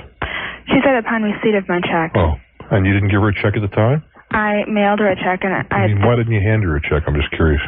Well, because I didn't have insurance, and I didn't want to drive there to give it to her, so I mailed it to her. Yeah. So, anyway, I was liable for the damage. You mailed her the check on what day? I believe it was on a Friday. And when did you have the accident? And the accident was the following Thursday. 6 days later? Mm-hmm. And they didn't get the check in that time? They said they didn't receive the check. My check never cleared, so... What do you mean it never cleared? I mean, they didn't... They never received it, they said? Right. All right, go ahead. And I had... After I found out they hadn't bound me or whatever, I went to a lawyer, and he told me that because I'm a student and I really have no assets, if I didn't want the judgment against me, that his advice was to declare bankruptcy. How much money's involved? What's your first name? Julie. How much money involved, Julie? $12,000. And I have no idea what to do. I mean... Julie. I don't know what to tell you. Is everything as you described it? You really sent the check in 6 days before? Yes, and I even made sure not to drive for a few days until I thought that they had definitely had the check. I guess I should have called, but... Well, they never received the check at all, they say? They said they never received it. They never received my application back. They never received the check. Nothing. That sounds convenient, doesn't it? Mm-hmm. I suspect, Julie, he's probably right. I wouldn't go, because you're not going to go bankrupt yet. You're going to wait till the judgment's against you. Okay. And you can make it clear to the other people that you have nothing. You're sorry, that you thought you had insurance, but you don't. Mm-hmm. You have a terrible insurance agent, too, I'll tell you that. It was a new insurance company that I'd been, someone had referred to me, so. I mean, the insurance agent should have come over and picked up a check or made it clear how they're sending it through the mail and just an arbitrary time. There's just no way to do business. But we'll chalk that part up to your youth. I would explain to the individuals involved that there is no money. Mm-hmm. Now, whether or not they have to go after you in order to collect under their uninsured motorist coverage, I don't know. And whether they'll come after you and force you to go bankrupt, I don't know either. But I wouldn't go into bankruptcy until such time as the judgments were there. Well, obviously so, because then the judges come along afterwards. No, you don't do it. You're not going to go bankrupt until such time as there actually are judgments against you. I see. I guess would you be able to tell me, I mean, I know what bankruptcy is, but what is that going to mean down the road for me? I mean, it's going to make it very, very tough on you for the next 10, 15 years, kid. That long? That long. Now, the alternative would be to enter into some kind of agreement with these people. Mm-hmm. And say, oh, look, I'll give you $0.25 and $1 5 years from now. Now, that doesn't sound like much, but $0.25 and $1 5 years from now is a whole lot better than nothing on $1 forever. Unless it takes the bankruptcy to make the uninsured motorist kick in. I don't know the answer to that. I see. No, they've been, I was told they were compensated by their uninsured, their insurance, uninsured motorist insurance. Right. And are the insurance companies coming after you? Yes. Have you discussed this with them yet? Well, there's been dialogue between them and my lawyer, but we haven't really. I wanted to make arrangements, try to make monthly payment arrangements, and for some reason my lawyer doesn't seem very keen. Well, you're a very honorable young woman. I would, if your attorney doesn't want to try to negotiate that, you ought to talk to him yourself. You have nothing to lose. Don't sign anything until you get some advice. But it might be you could settle a nickel or dime or 15 cents on $1, because you're talking to people who are pragmatic. On a bankruptcy, they'll get nothing. Mm-hmm. If they can settle for 10 or 15 cents over a period of time, or a quarter, why not? They're better off. Right. Well, I thought, too, that, for now while I'm in school, my payments would be smaller, but after I graduate and, get something more substantial as far as a job, that I would be able to increase my payments. Indeed. If your attorney doesn't want to negotiate that, you go directly to is it just one insurance company involved? 2. You have somebody sit down that you trust with those 2 people. Okay. It can be negotiated, Julie. If you can't find anybody, you drop me a note. Maybe we can find somebody to help you out. All right, thank you. Because your attorney should be able to do it, but he just might not be interested at this point. Okay. Good luck, honey. How old are you, Julie? 23. Oh, boy. If there's some way to avoid the bankruptcy, try. Because it does stay with you for so terribly long. If it's the only way to go, it's the only way to go. But I think this could probably be negotiated. And as I said, if your attorney can't... Do you have parents, Julie? Yes. Talk to your parents, see if they can find somebody to negotiate for you. If all else fails, you drop us a note, maybe we can find somebody for you. Okay. Take care, kid. Thank you. Boy, I'll tell you, and you guys wonder why I keep telling you, don't drive without insurance. This can mess up your whole life. Not to mention about the business of being responsible socially, whatever. It can really screw up your life. I'm Bruce Williams. Stick around. This is Talknet. All righty, to Columbus, Ohio. Hello there. Welcome. Hello, Bruce. Hi. I understand that you're a frequent flyer and you usually fly first class. Yeah. Well, I mean, I'm too big. Hey, did you see the thing about the air crash? Oh, this is interesting in Ohio, in Iowa. Yeah. That one of the things, and I thought about this, but I never thought anybody else gave it much consideration. One of the problems they had, this was the flight attendants brought this out, was that tall people could not assume the crash position. is Toledo's news Well, I'm station. delighted to have a repairman from Orlando, Florida. How you doing? Hello there. Hi. Lay it on me, kid. What? Okay. In electronics, it's a highly specialized field, and of course we go through many years of school to get to where we know what's wrong. Uh-huh. And oftentimes in analyzing a problem, for instance, if I were to take somebody else's analysis of what was wrong, and I just went in and changed parts, I wouldn't be a technician. Yeah, but that's not what she said. Right. What she said was the Framus valve no longer works, according to the analysis that I have. In the event that it's not the Framus valve, I will pay you your analysis fee. But if it is the Framus valve, just replace it. That doesn't sound like an unreasonable position to me. Well, it still kind of is. I mean, that gets into a kind of a gray area of business ethics, at least as far as I'm concerned. Why ethics? I'm going to go in and I'm going to take a look at the VCR. Now, I'll tell her what I find is wrong, and I'll give her a price. Now, generally speaking, we're going to charge an estimate fee. Why is that? I don't understand that either. Why an estimate fee? I can see a fee if they don't have the work done, but if they have the work done, why an additional estimate fee? Well, you jumped in front of me. The estimate fee, the estimate fee would be absorbed in the work if she okayed the repairs. But we're going to get paid for our time, so we do charge an estimate fee if she decides not to have it repaired. Now, no technician really is going to be precise in telling a customer exactly what's wrong with the. Well, apparently this time, unfortunately, we're both in the same phone bank, so I can't get you guys married together. Otherwise, I'll let you talk to her. Technically, we have a little problem here. If you're on the top, we can't marry a top to a top or something. I don't know. Right. But there's technical talk. Anyway. But anyway, that's where I'm coming from. I would analyze the problem, and if she says, okay, fix it, I'll fix it. But I'm not going to analyze the problem so that she can take it to Joe Blow down the street. Okay? So even if she pay, well, wait a minute, hold the phone. Let's talk. Hey, you mentioned ethics a moment ago. Right.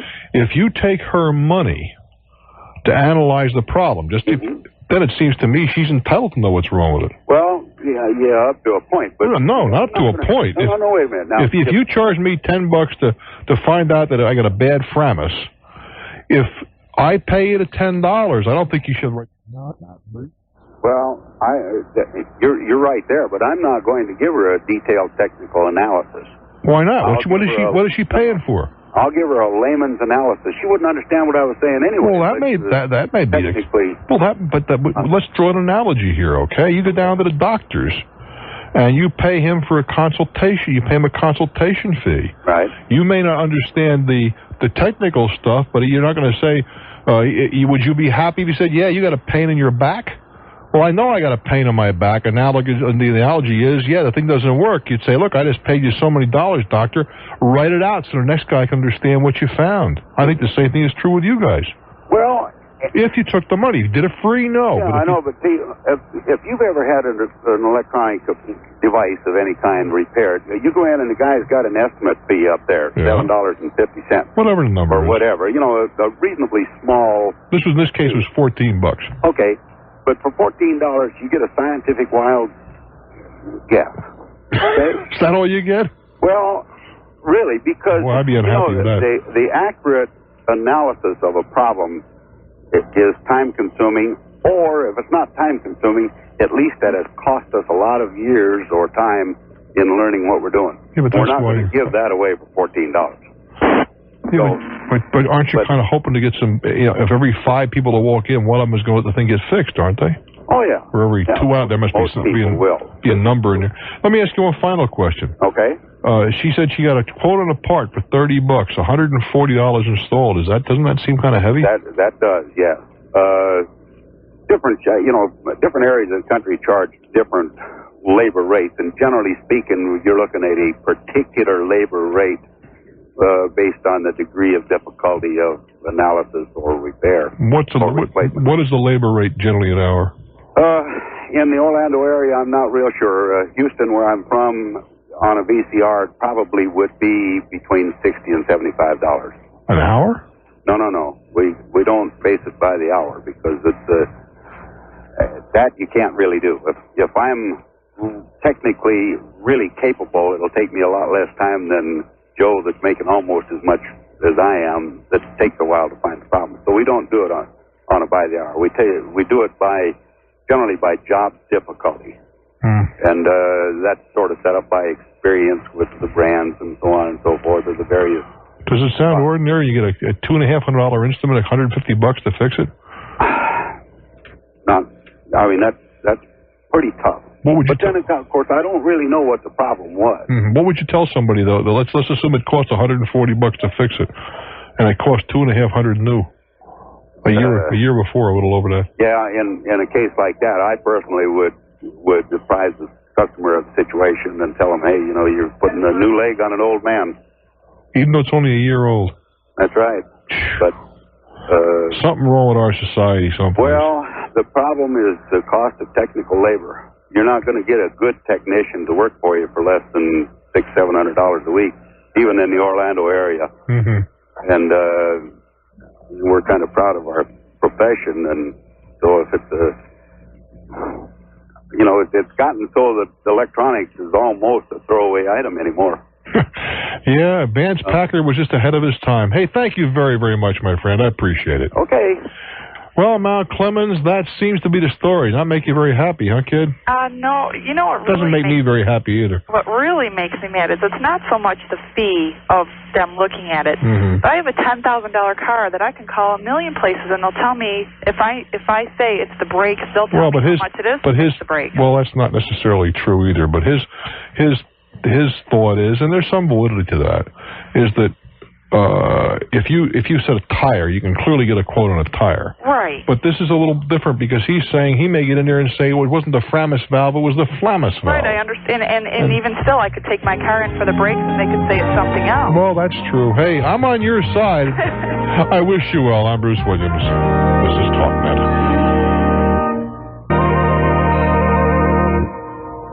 Tomorrow between 2:30 and 6:30 Eastern Daylight Time, we're doing our thing. I hope you'll join us.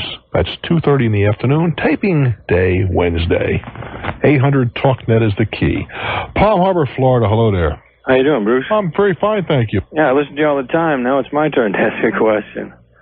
I bought a condo 3.5 years ago. I'm sorry, you bought a what? Condo. Okay. I live in a condominium complex.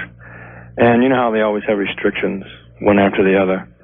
Well, they passed one a year ago that says you can't have trucks, in the association. You're not allowed to have them on the grounds or anything. Well, that's understandable. Right. And so, but they said I didn't have to worry because I was grandfathered in. No, I don't think that's true at all. Oh, that's true at all. So they passed it. They just passed it. If you have condo regulations are clearly amendable, and if the majority of people decide, for example, for whatever reason, the majority of people in the association decide to close up the pool, even though when you bought it there was a pool, I think they have the right to close up the pool. And this business of being grandfathered in, I don't see how. If it's a covenant, that's a different matter. Well, it was just there was 5 board members, and 3 didn't want them, and 2 did, so it passed. Well, wait a while. The board only can act within the what is the term I am looking for? The bylaws of the organization, and I would think that there must be some way to appeal any board of directors' judgment. Well, that's what I was wondering. Well, look at the bylaws and find out. They just passed this little thing around, and it just said trucks are no longer allowed, but I can have mine because I'm grandfathered in. Okay, so I can keep my truck. I don't see how they can do that. Well, I think they can pass it, but if anybody wants to challenge it, there must be some appellate process built in where the entire membership in the association can vote. It was just 5 people. No, there are only 5 in the association? No, they're just that's what I said. Yeah. There must be something in the bylaws that allow the entire membership to vote if they come to a meeting. If they choose, there's got to be some way to contest what the board does. It just can't be they sit there and that's the end of it. So can I just circulate a petition and get all the unit people to owners to have a call on it? Well, wait a while. I'm just curious. Well, you can keep yours. What are you making waves for? Well, I bought my son a 4-wheel drive truck. And they said he'd asked to go. I see. And they also said, I can't buy another truck. I have to buy a car because they don't allow trucks anymore. So in essence, they're saying, I can't buy a truck. In that case, take a look at the bylaws. See what the bylaws have to say about the authority that's vested in the board of directors, and there's got to be an if, from my perspective, but I have to put an if in there, but I'm sure there is a way to contest what they have to say. And of course, there's another answer to that too. Get yourself another vote on the board. Kick one guy off. He got elected, didn't he? Yeah. Well, get him unelected. Okay. When was the last time you went to a board meeting? There's one coming up the 29th. No, that wasn't my question. When was the last time you went to a board meeting? They don't announce them. Really? That's how they passed. That was probably not an open meeting. The trucks. When was the last time you went to a meeting? You've been there how many years? Last year. How many years you been there? 3. How many meetings you been to? I've been to every one they've had except for last year. Have you really? Yeah. Every one? I mean, like once a month? They only have once every 6 months. Something wrong with that, too. Yeah, well, they have private ones. Now the next one coming up the 29th is at somebody's house. Because we're debating this. Well, first of all, go get hold of the bylaws and read them. Okay. Know where you're coming from. All right. Take good care, my friend. Okay, thank you. I'm Bruce Williams. Stick around. This is Talknet. Worcester, Ohio. Hello there. Welcome to Talknet. Hey, Worcester, are you there? Worcester, one more time. I can hear somebody chewing or something there. Hello there, can you hear me? Yeah, where you been? Well, I'm not from Worcester. I'm from Ventura, and I just dialed. Oh, my goodness. Well, hold on a minute, because Worcester must have dropped out. Ventura, you hang on just a second. Bill, would you hit the hold button for me here, because it doesn't work from in here? And I'm going to go to Silver Spring, Maryland. Hello there. Hello, Bruce. Hi. Oh, thank you so much for being there. I need your help. I have been looking for a new car since July 14th. Why? Well, why since July? What happened on July 13th? I'm a very cautious person, I thought. You are. I sold my car on that date, and I've been driving my mother-in-law's car until I can find a new car. All right. And I went to no less than 8 dealers, and I've been looking at 4 different types of cars I had in mind. Some of the dealers have been referred to me by a large referral service that my corporation uses. Some of the dealers I found on my own through ads or television commercials. Well, those are ads. And I test drove maybe 8 to 10 cars. Boy, you are methodical. And I'm a single parent on top of it. Boy, you are. And I hold a full-time job and I travel. What do you do? I'm a marketing rep for a very large computer corporation. My goodness, great. How many children? 2 little boys, 5 and 7. You're a busy lady. Yes. And you're taking all this time to shop for a car. And the weekends after work, I bring the boys with me. The dealers, they like it, they don't like it. But anyway, the referral service steered me to a particular dealer on the 28th of July after I finally settled on a car. I'm curious, what is this referral service? I've heard of brokers and so forth. I wasn't sure if I can, when I talked to your director, I wasn't sure if I was allowed to use the name. Well, no, I don't want to use the name, but I mean, what do they get out of all this? It's a buying service that corporations, large corporations utilize for their employees and say, look, we trust these people to steer you in the right direction when you make large purchases. I'll be darned. My company has that available. And you use them before? I've never bought a new car in my life. Do they do anything besides cars? I guess maybe this particular service only does cars. Okay, so If I need a mortgage, my company steers me to a mortgage company. I'll be darned. Very paternalistic, aren't they? Yeah. Okay, so now you're looking. Okay, so now they got you into the. Yeah. I finally settle on a car. Right. And I get to the dealer that the buying service refers me to, and I find a car, a color, accessories, everything I wanted. The salesman went with me for a test drive. I didn't like the brakes. He said they could be looked at. I noticed that the molding or the claddings were stained and corroded. The what? The moldings on the car. There's like silver-based moldings on the car. Yeah, what was the other term you used? He used the word cladding. I never heard that term. Well, that's what they used in this particular dealership. All right. And he said, well, I don't know what it is. He said, but they can always be replaced. And I left that Friday with a price and a deposit. And I owed them an additional amount of money when and if I bought the car. I know that an invoice is not a bill of sale. That's true. I was smart enough to know that, too.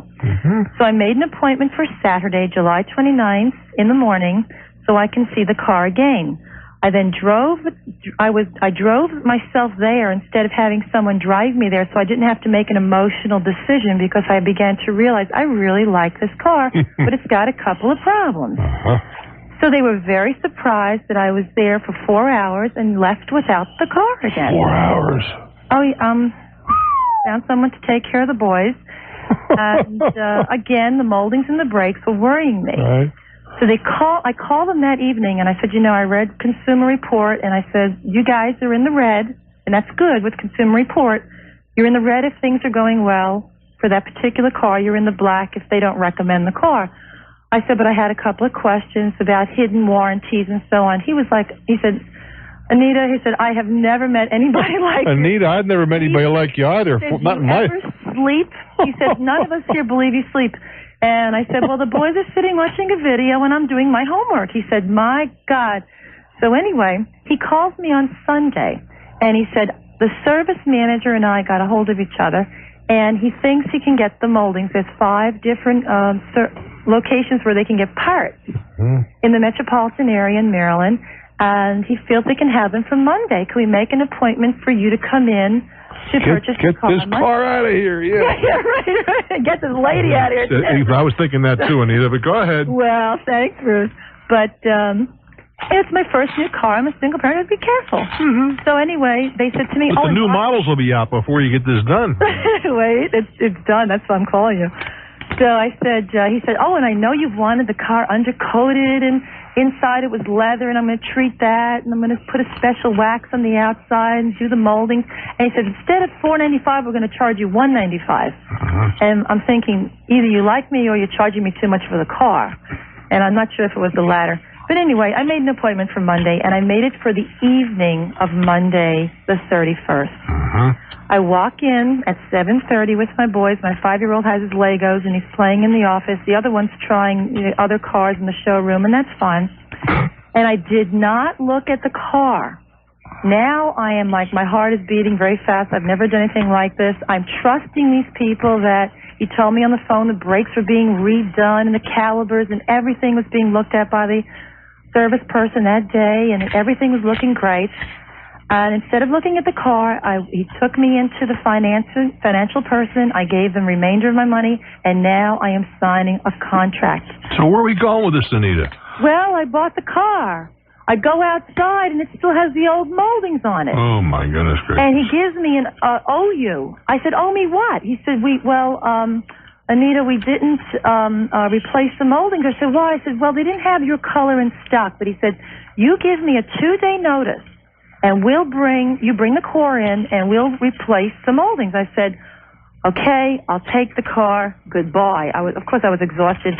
He drove my mother-in-law's car.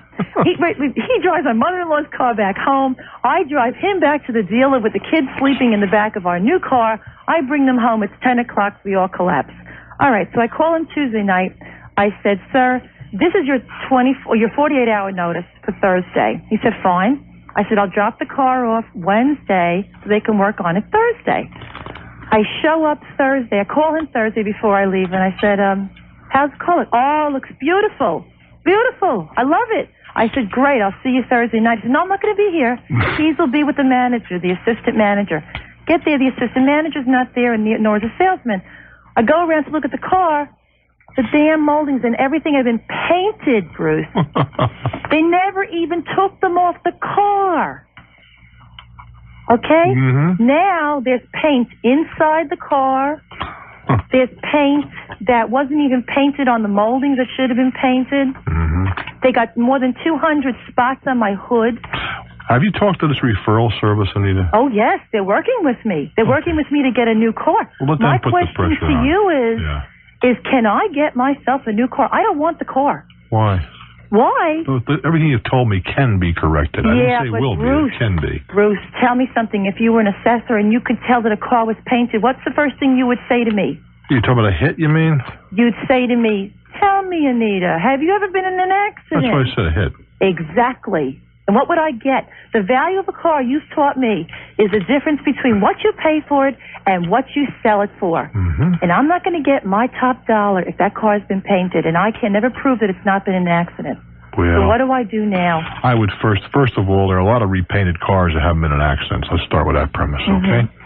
I would see what they had to say.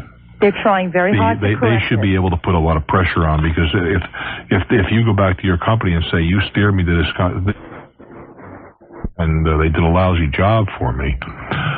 They've already spoke to the owner of the dealership. Well, let's see how it comes down. I am wild. I mean, plus the car's been on the lot since March. What would you think about that? Well, it's a car they couldn't sell. Yeah. It's a very slow car. That's why they're doing so much to sell it to you. Yeah. Anything that's been around for 4 months, 5 months. I noticed, too, it's leather interior, but on one side of the back of the passenger side, the sun must have risen on that side.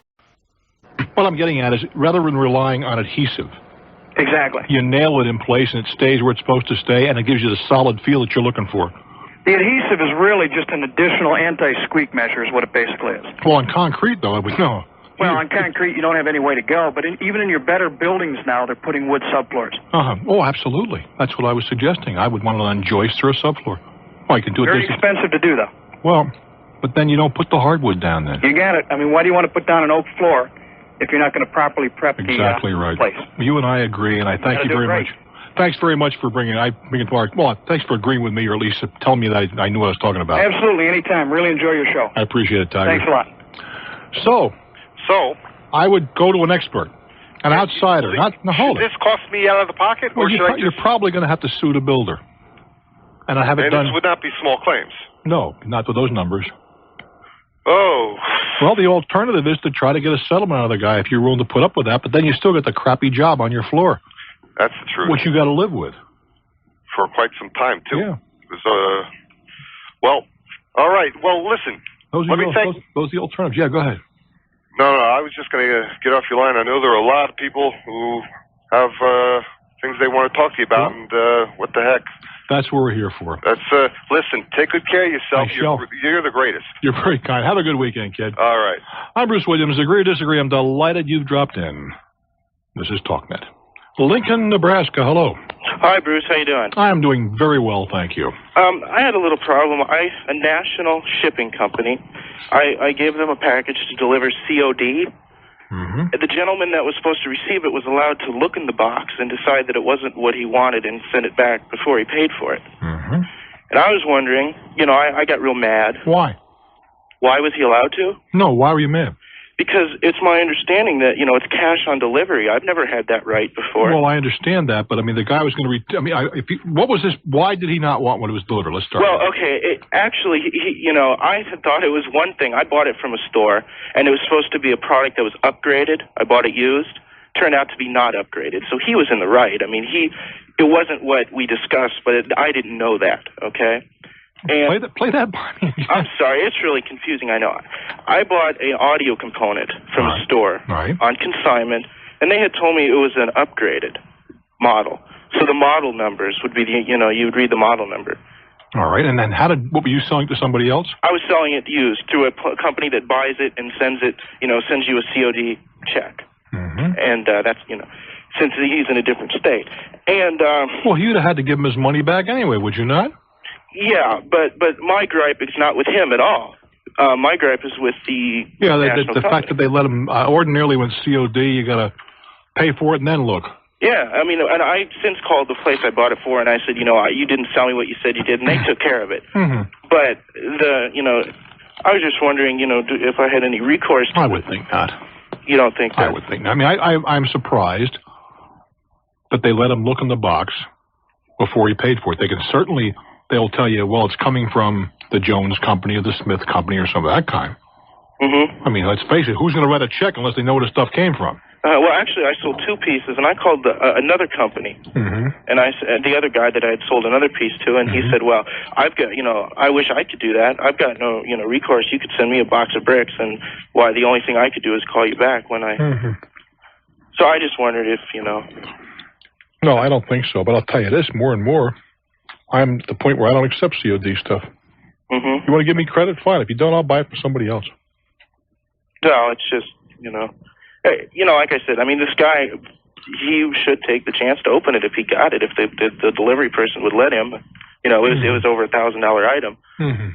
But I just thought... And, there's another scenario might have took place here. He might have written the check to a guy he just bid, the delivery guy he sees every day in the same route. Mm-hmm. Took one look and says, holy Christopher, let me seal this up and get my check back. Yeah. The guy the employee may have accommodated him in that regard, even though he shouldn't have. Mm-hmm. I'm not saying that happened, but I certainly could see where it could happen. Yeah. I don't use a regular service that often anymore, but there was a time we did. I knew the driver. He stopped every day, just routinely, because there's usually something going out. There's a route. And we knew the guy, and I'm sure that maybe a favor or two might have been done for, for one reason or another. Uh-huh.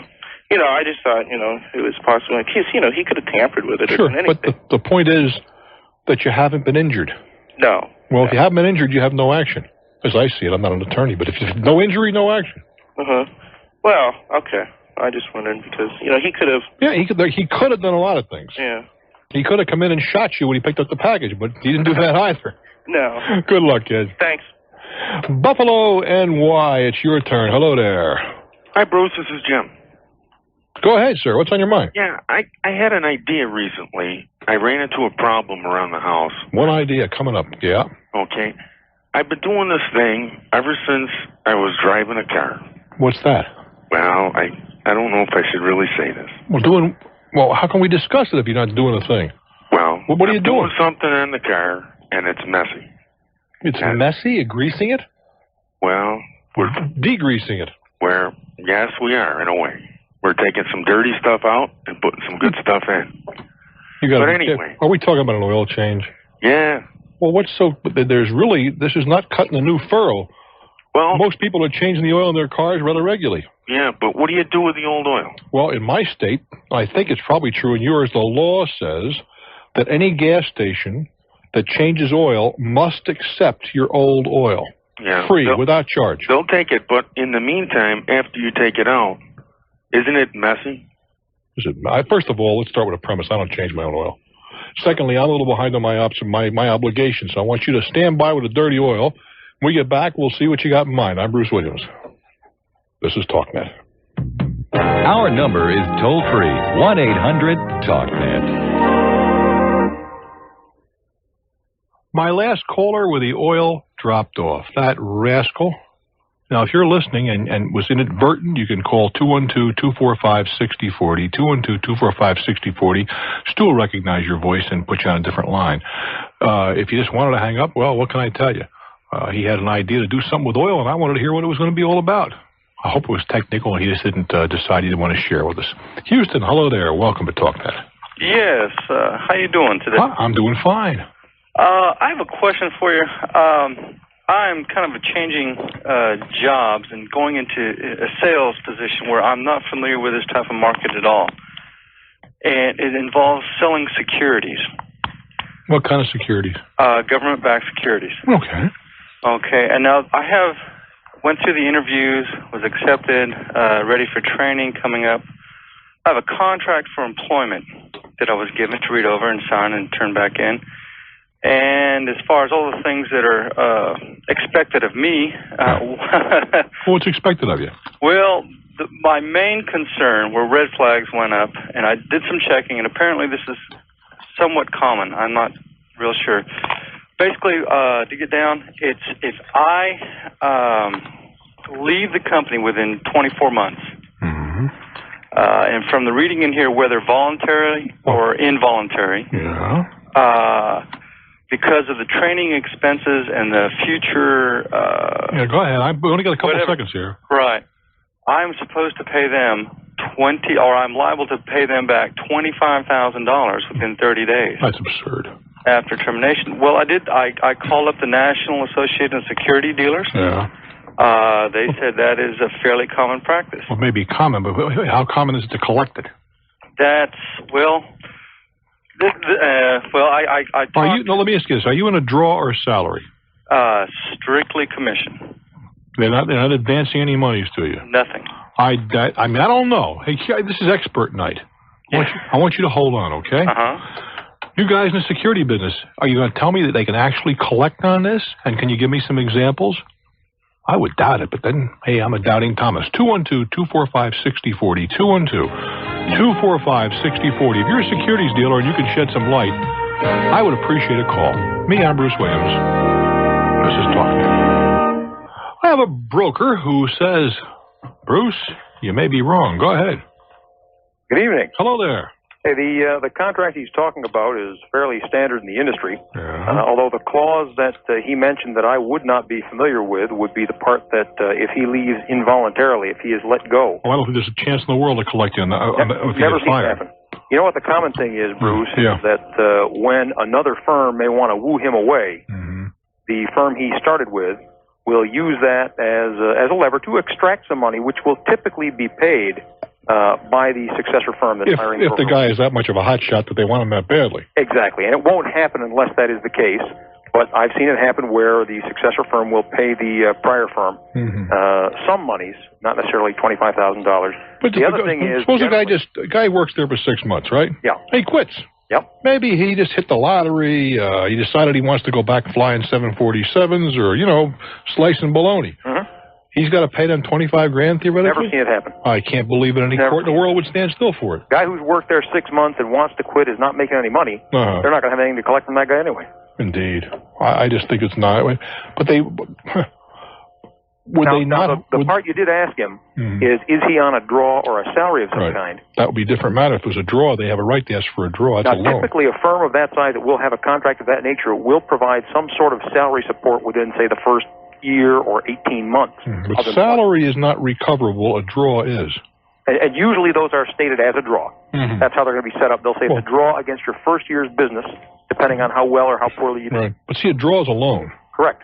And a loan isn't even taxable. Well, it's not. Generally flow through payroll as a taxable. It's not. It's clearly a loan is not taxable until such time it becomes yours. Well, now that would be an interesting point because generally those draws are treated as, at least when they're run through payroll, they will be taxed on a normal basis. Then it wouldn't be a draw. Guess not. A draw is a loan. If I loan you $10,000 against income sometime, there's no tax on that. When you earn the income to pay me back, if it's only a paper transaction, then it becomes earned, and then you pay taxes on it. But clearly a draw is a loan. Well, you want to ask this fella how his initial setup is. As I understand it, often these will be set up that we will pay you X amount per month. At the end of your first year, if you would have made more being on commission, we'll give you the difference. And if you wouldn't have, we'll forgive what you got extra. But that's a salary, not a draw. All right, well, that's usually the setup. You'd want to ask him that. Okay. All righty. Hey, thanks very much for joining us. I really appreciate it. Sure enough. Houston, did you get all that? Yes, I sure did. Okay. I really believe, though, that... I don't know if you're in a draw or a salary. No, it's strictly commission. Nada. Unless you get commission, you don't get paid, right? Huh? I wouldn't worry too much about it for me. And it's been, that helped me a bunch. Take good care, kid. Thank you very much. I'm so pleased when we get experts around the nation that are willing to contribute, because let's face it, nobody knows it all. But knowing where to find the information, that's the key. And I'm kind of lucky because I have resources. You guys. I'm Bruce Williams. This is Talknet. We're going out to Dayton, Ohio. Hello there. Hello, Bruce. Hi, baby. What's up? I sure hope you can help a vacationer that's had a nightmare vacation. What's happening? Well, I was listening to you down in the Bahamas on a radio station, and my husband told me to call you. Okay. I took a plane flight from Cincinnati to Nassau. Now, we booked it nonstop, and it's a charter flight. All right. Now, I got to the airport, and they told me it had to go to Pittsburgh. What are the rules with a charter flight changing? Is there any? No. Okay. Why would there be a problem with that? Well, it was nonstop. I did take two small children. Now, wait a minute. You sure it was nonstop or direct? Nonstop. You sure? Because people confuse those two. Did the same plane go on to Nassau? Yes. I'll bet you that you I'll bet you. Maybe not. I'll bet it said direct. Direct. Direct is not nonstop. All right. Well, that's just the first problem. Okay, because direct means you're staying on the same airplane. Okay. Well, okay, I asked at the checkout for non-smoking. My husband and I have two small children. One is an asthmatic. I carried on a breathing machine and 3 kinds of medicine. My goodness. I asked for non-smoking. She told me there were no seats. She has, no, that's different. And international may be different because they still have smoking on international. Right. Domestic, but I believe. Well, she told me there were no seats left. Hold on. I believe they got to make a seat. That means knocking out the smoking row. Well, they put me, she said, you can sit in the first row of smoking and it'll be okay. Now, Bruce, we got on the plane and guess what? The guy next to you was smoking. No. What? Yeah, I was in a smoking row. The whole front of the plane was free for the Pittsburgh group. Was that first class? No, it's a charter.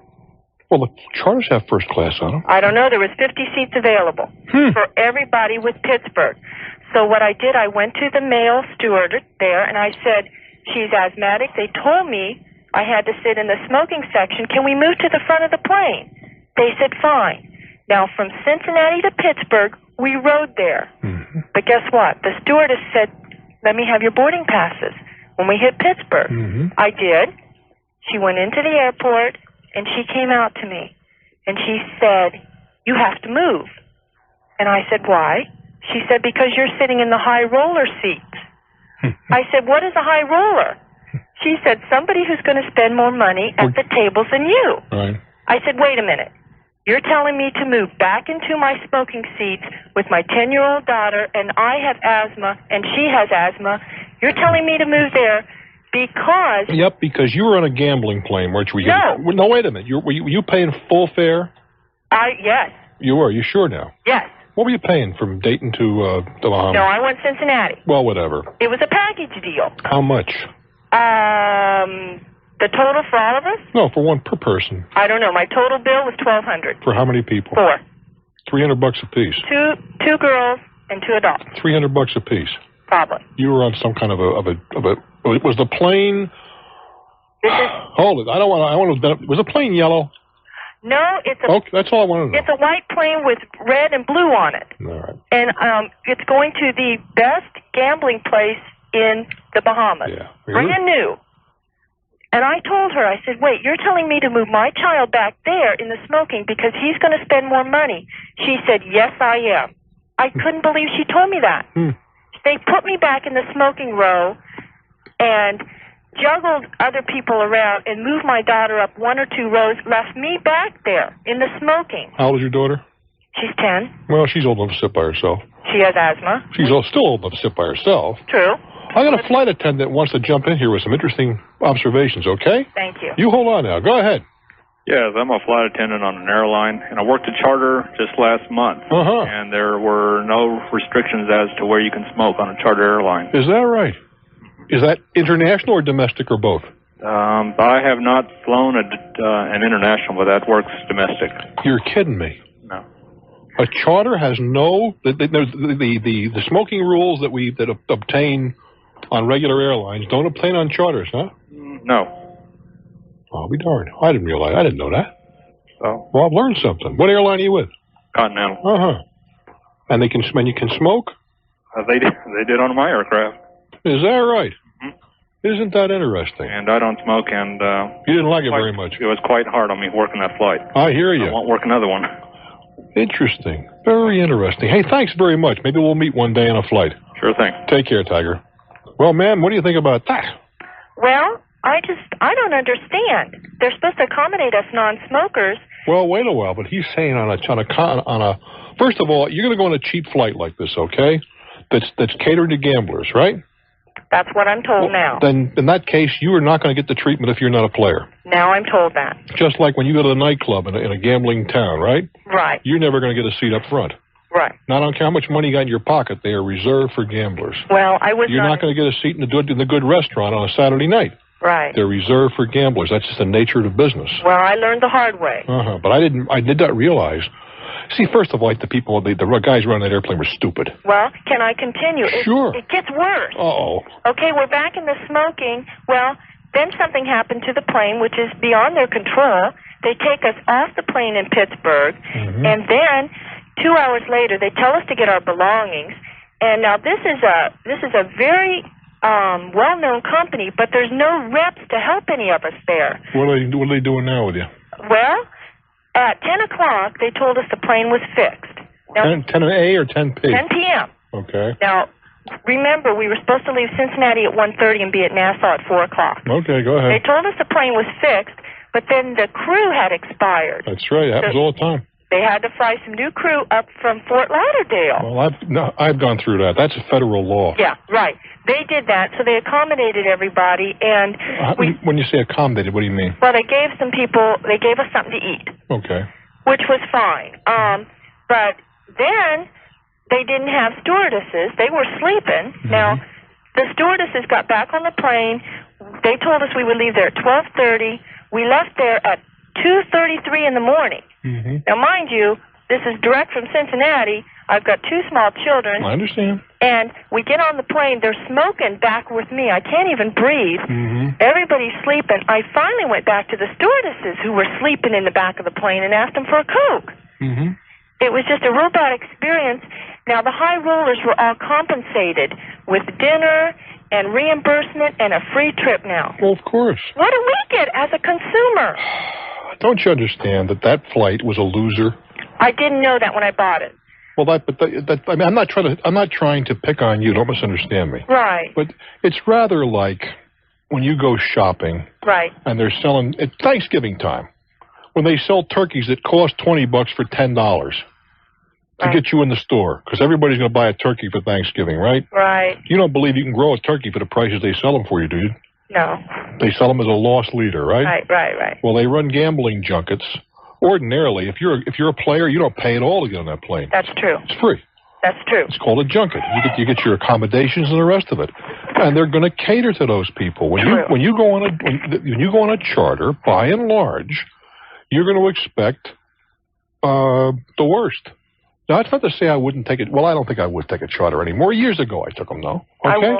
I took them because I was interested in saving the money. I will never do that. Well, that's another story. But the point is, when you go on in the steerage class, that's the kind of things that happen. I'm not going to excuse those flight attendants because they shouldn't be back there sleeping. Shouldn't have been. The stale crew. Nobody can control that. There's a law that says after so many hours they cannot fly, and that's probably a decent law. Right. There's nothing you can do about that. Mechanicals, nothing you can do about that. You are not going to get the same meal that the guy who's going to go down and maybe drop 10 grand is going to get. True. I mean, he's considered a player, and you're not. Right. I mean, I'm not.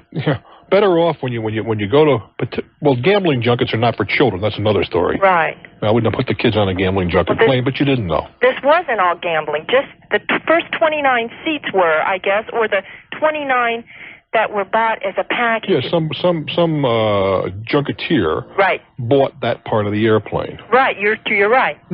But now, what about them moving me, telling me I have to sit back there in the smoking section? Well, what the flight attendant got through telling us is that there are no rules about smoking and non-smoking on on charter flights. So I've got nothing. Well, they can sit you where they want to sit you.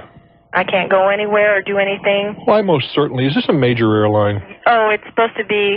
No, it's not supposed to be. Either it is or it isn't. I mean, there's only major airline? No. There's only 6 major airlines or 7 in the country. No, sir. Okay. But this is a major company. What do you mean by that? It's always on TV. It's supposed to be a fun trip. Well, no. I can't tell you any more. I'm going to put you on hold for a minute. Thank you. You want you to tell Stu right in his little ear what the is. Just tell him, he'll tell you. Oh, well, I didn't know they ran an airline. Okay, I got you. We're back with you, dear. I'm not sure that there's much you can do except complain to them. And you write a letter to the president of the company and say, this is the way we were treated and we think it's shabby. I've talked with them. I talked with the vice president. And they said? The president won't return anything to me. They told me that they apologized for the situation. That's all. What else can they do? I think I should be reimbursed. Well, it's not going to happen. You got where you were going eventually. I think, once we got to the airport, though, at 5:30 in the morning, the high rollers took their limo and their buses. This particular hotel took their buses there. But wait a minute. Those buses that they were riding on were chartered in advance for them. Well, this is the shuttle service between the hotel and the airport. Yeah. Now, we sat there with our kids, and the Cincinnati group sat there for 2 more hours before we got to our room. Were transfers included in this thing? Yes. Well, Did you learn something? Well, the least expensive is not always the cheapest. Well, why don't you guys just jump in a cab? I know. I could have driven there almost. Or why don't you jump in a cab at the airport instead of waiting for the shuttle bus for 2 hours? At that point, it was 5:30 in the morning with 2 kids. They took our luggage. No cabs? Pardon me? Didn't they have cabs? No cabs in the site there at that time. Well, okay. But my daughter, who has asthma, was sick in bed the whole next day because of the ordeal. Mm-hmm. And I'm not getting anywhere. I don't think you are. I won't, right? I don't think so. I sympathize with you. But I work in a business, though, with customer relations myself, and I can't believe they can treat people like this. Well, they do. Whether I have money or not. But see, the problem with that scenario is the people who are willing to save money, a lot of money, because that trip would have cost probably double that if you bought it on the open market. I see. There are a lot of people that are willing to put up with those inconveniences to save the money. Oh, I see. I mean, I remember when they were running these airlines back and forth to Europe with the kids with the backpacks. I mean, they had people parked. They had to slap a little coat of oil on you to get you in the airplane. Yeah. But you go to London for $99. Yeah. And there are a lot of people that would never get to London unless it was only $99, and they'll put up with 8 hours of being packed like that. Mm-hmm. Just a matter of, values, I guess. Okay. I mean, it's not that I'm unsympathetic, but I'm a professional traveler, okay? Mm-hmm. And I kind of roll with that stuff anymore. Right. I do this little thing, Bruce Williams Travel Corner. Yeah. And I just did a thing on that yesterday. We recorded a thing on that yesterday. That the amateur travelers standing at the desk and stamping their feet and turning purple and holding their breath, and nothing's going to change. Well, I just whip out my book. Well, I had been there last year, and I just wanted to share this with my children. I hear you. For me to go through this and with a medical problem. Yeah, but with the medical problem again. They knew about it, but they just aggravated it. But you got to go. Well, I've said it. You can't go cheapo. Oh. That's what it comes down to. Going cheap. If you go cheap, that's what you get.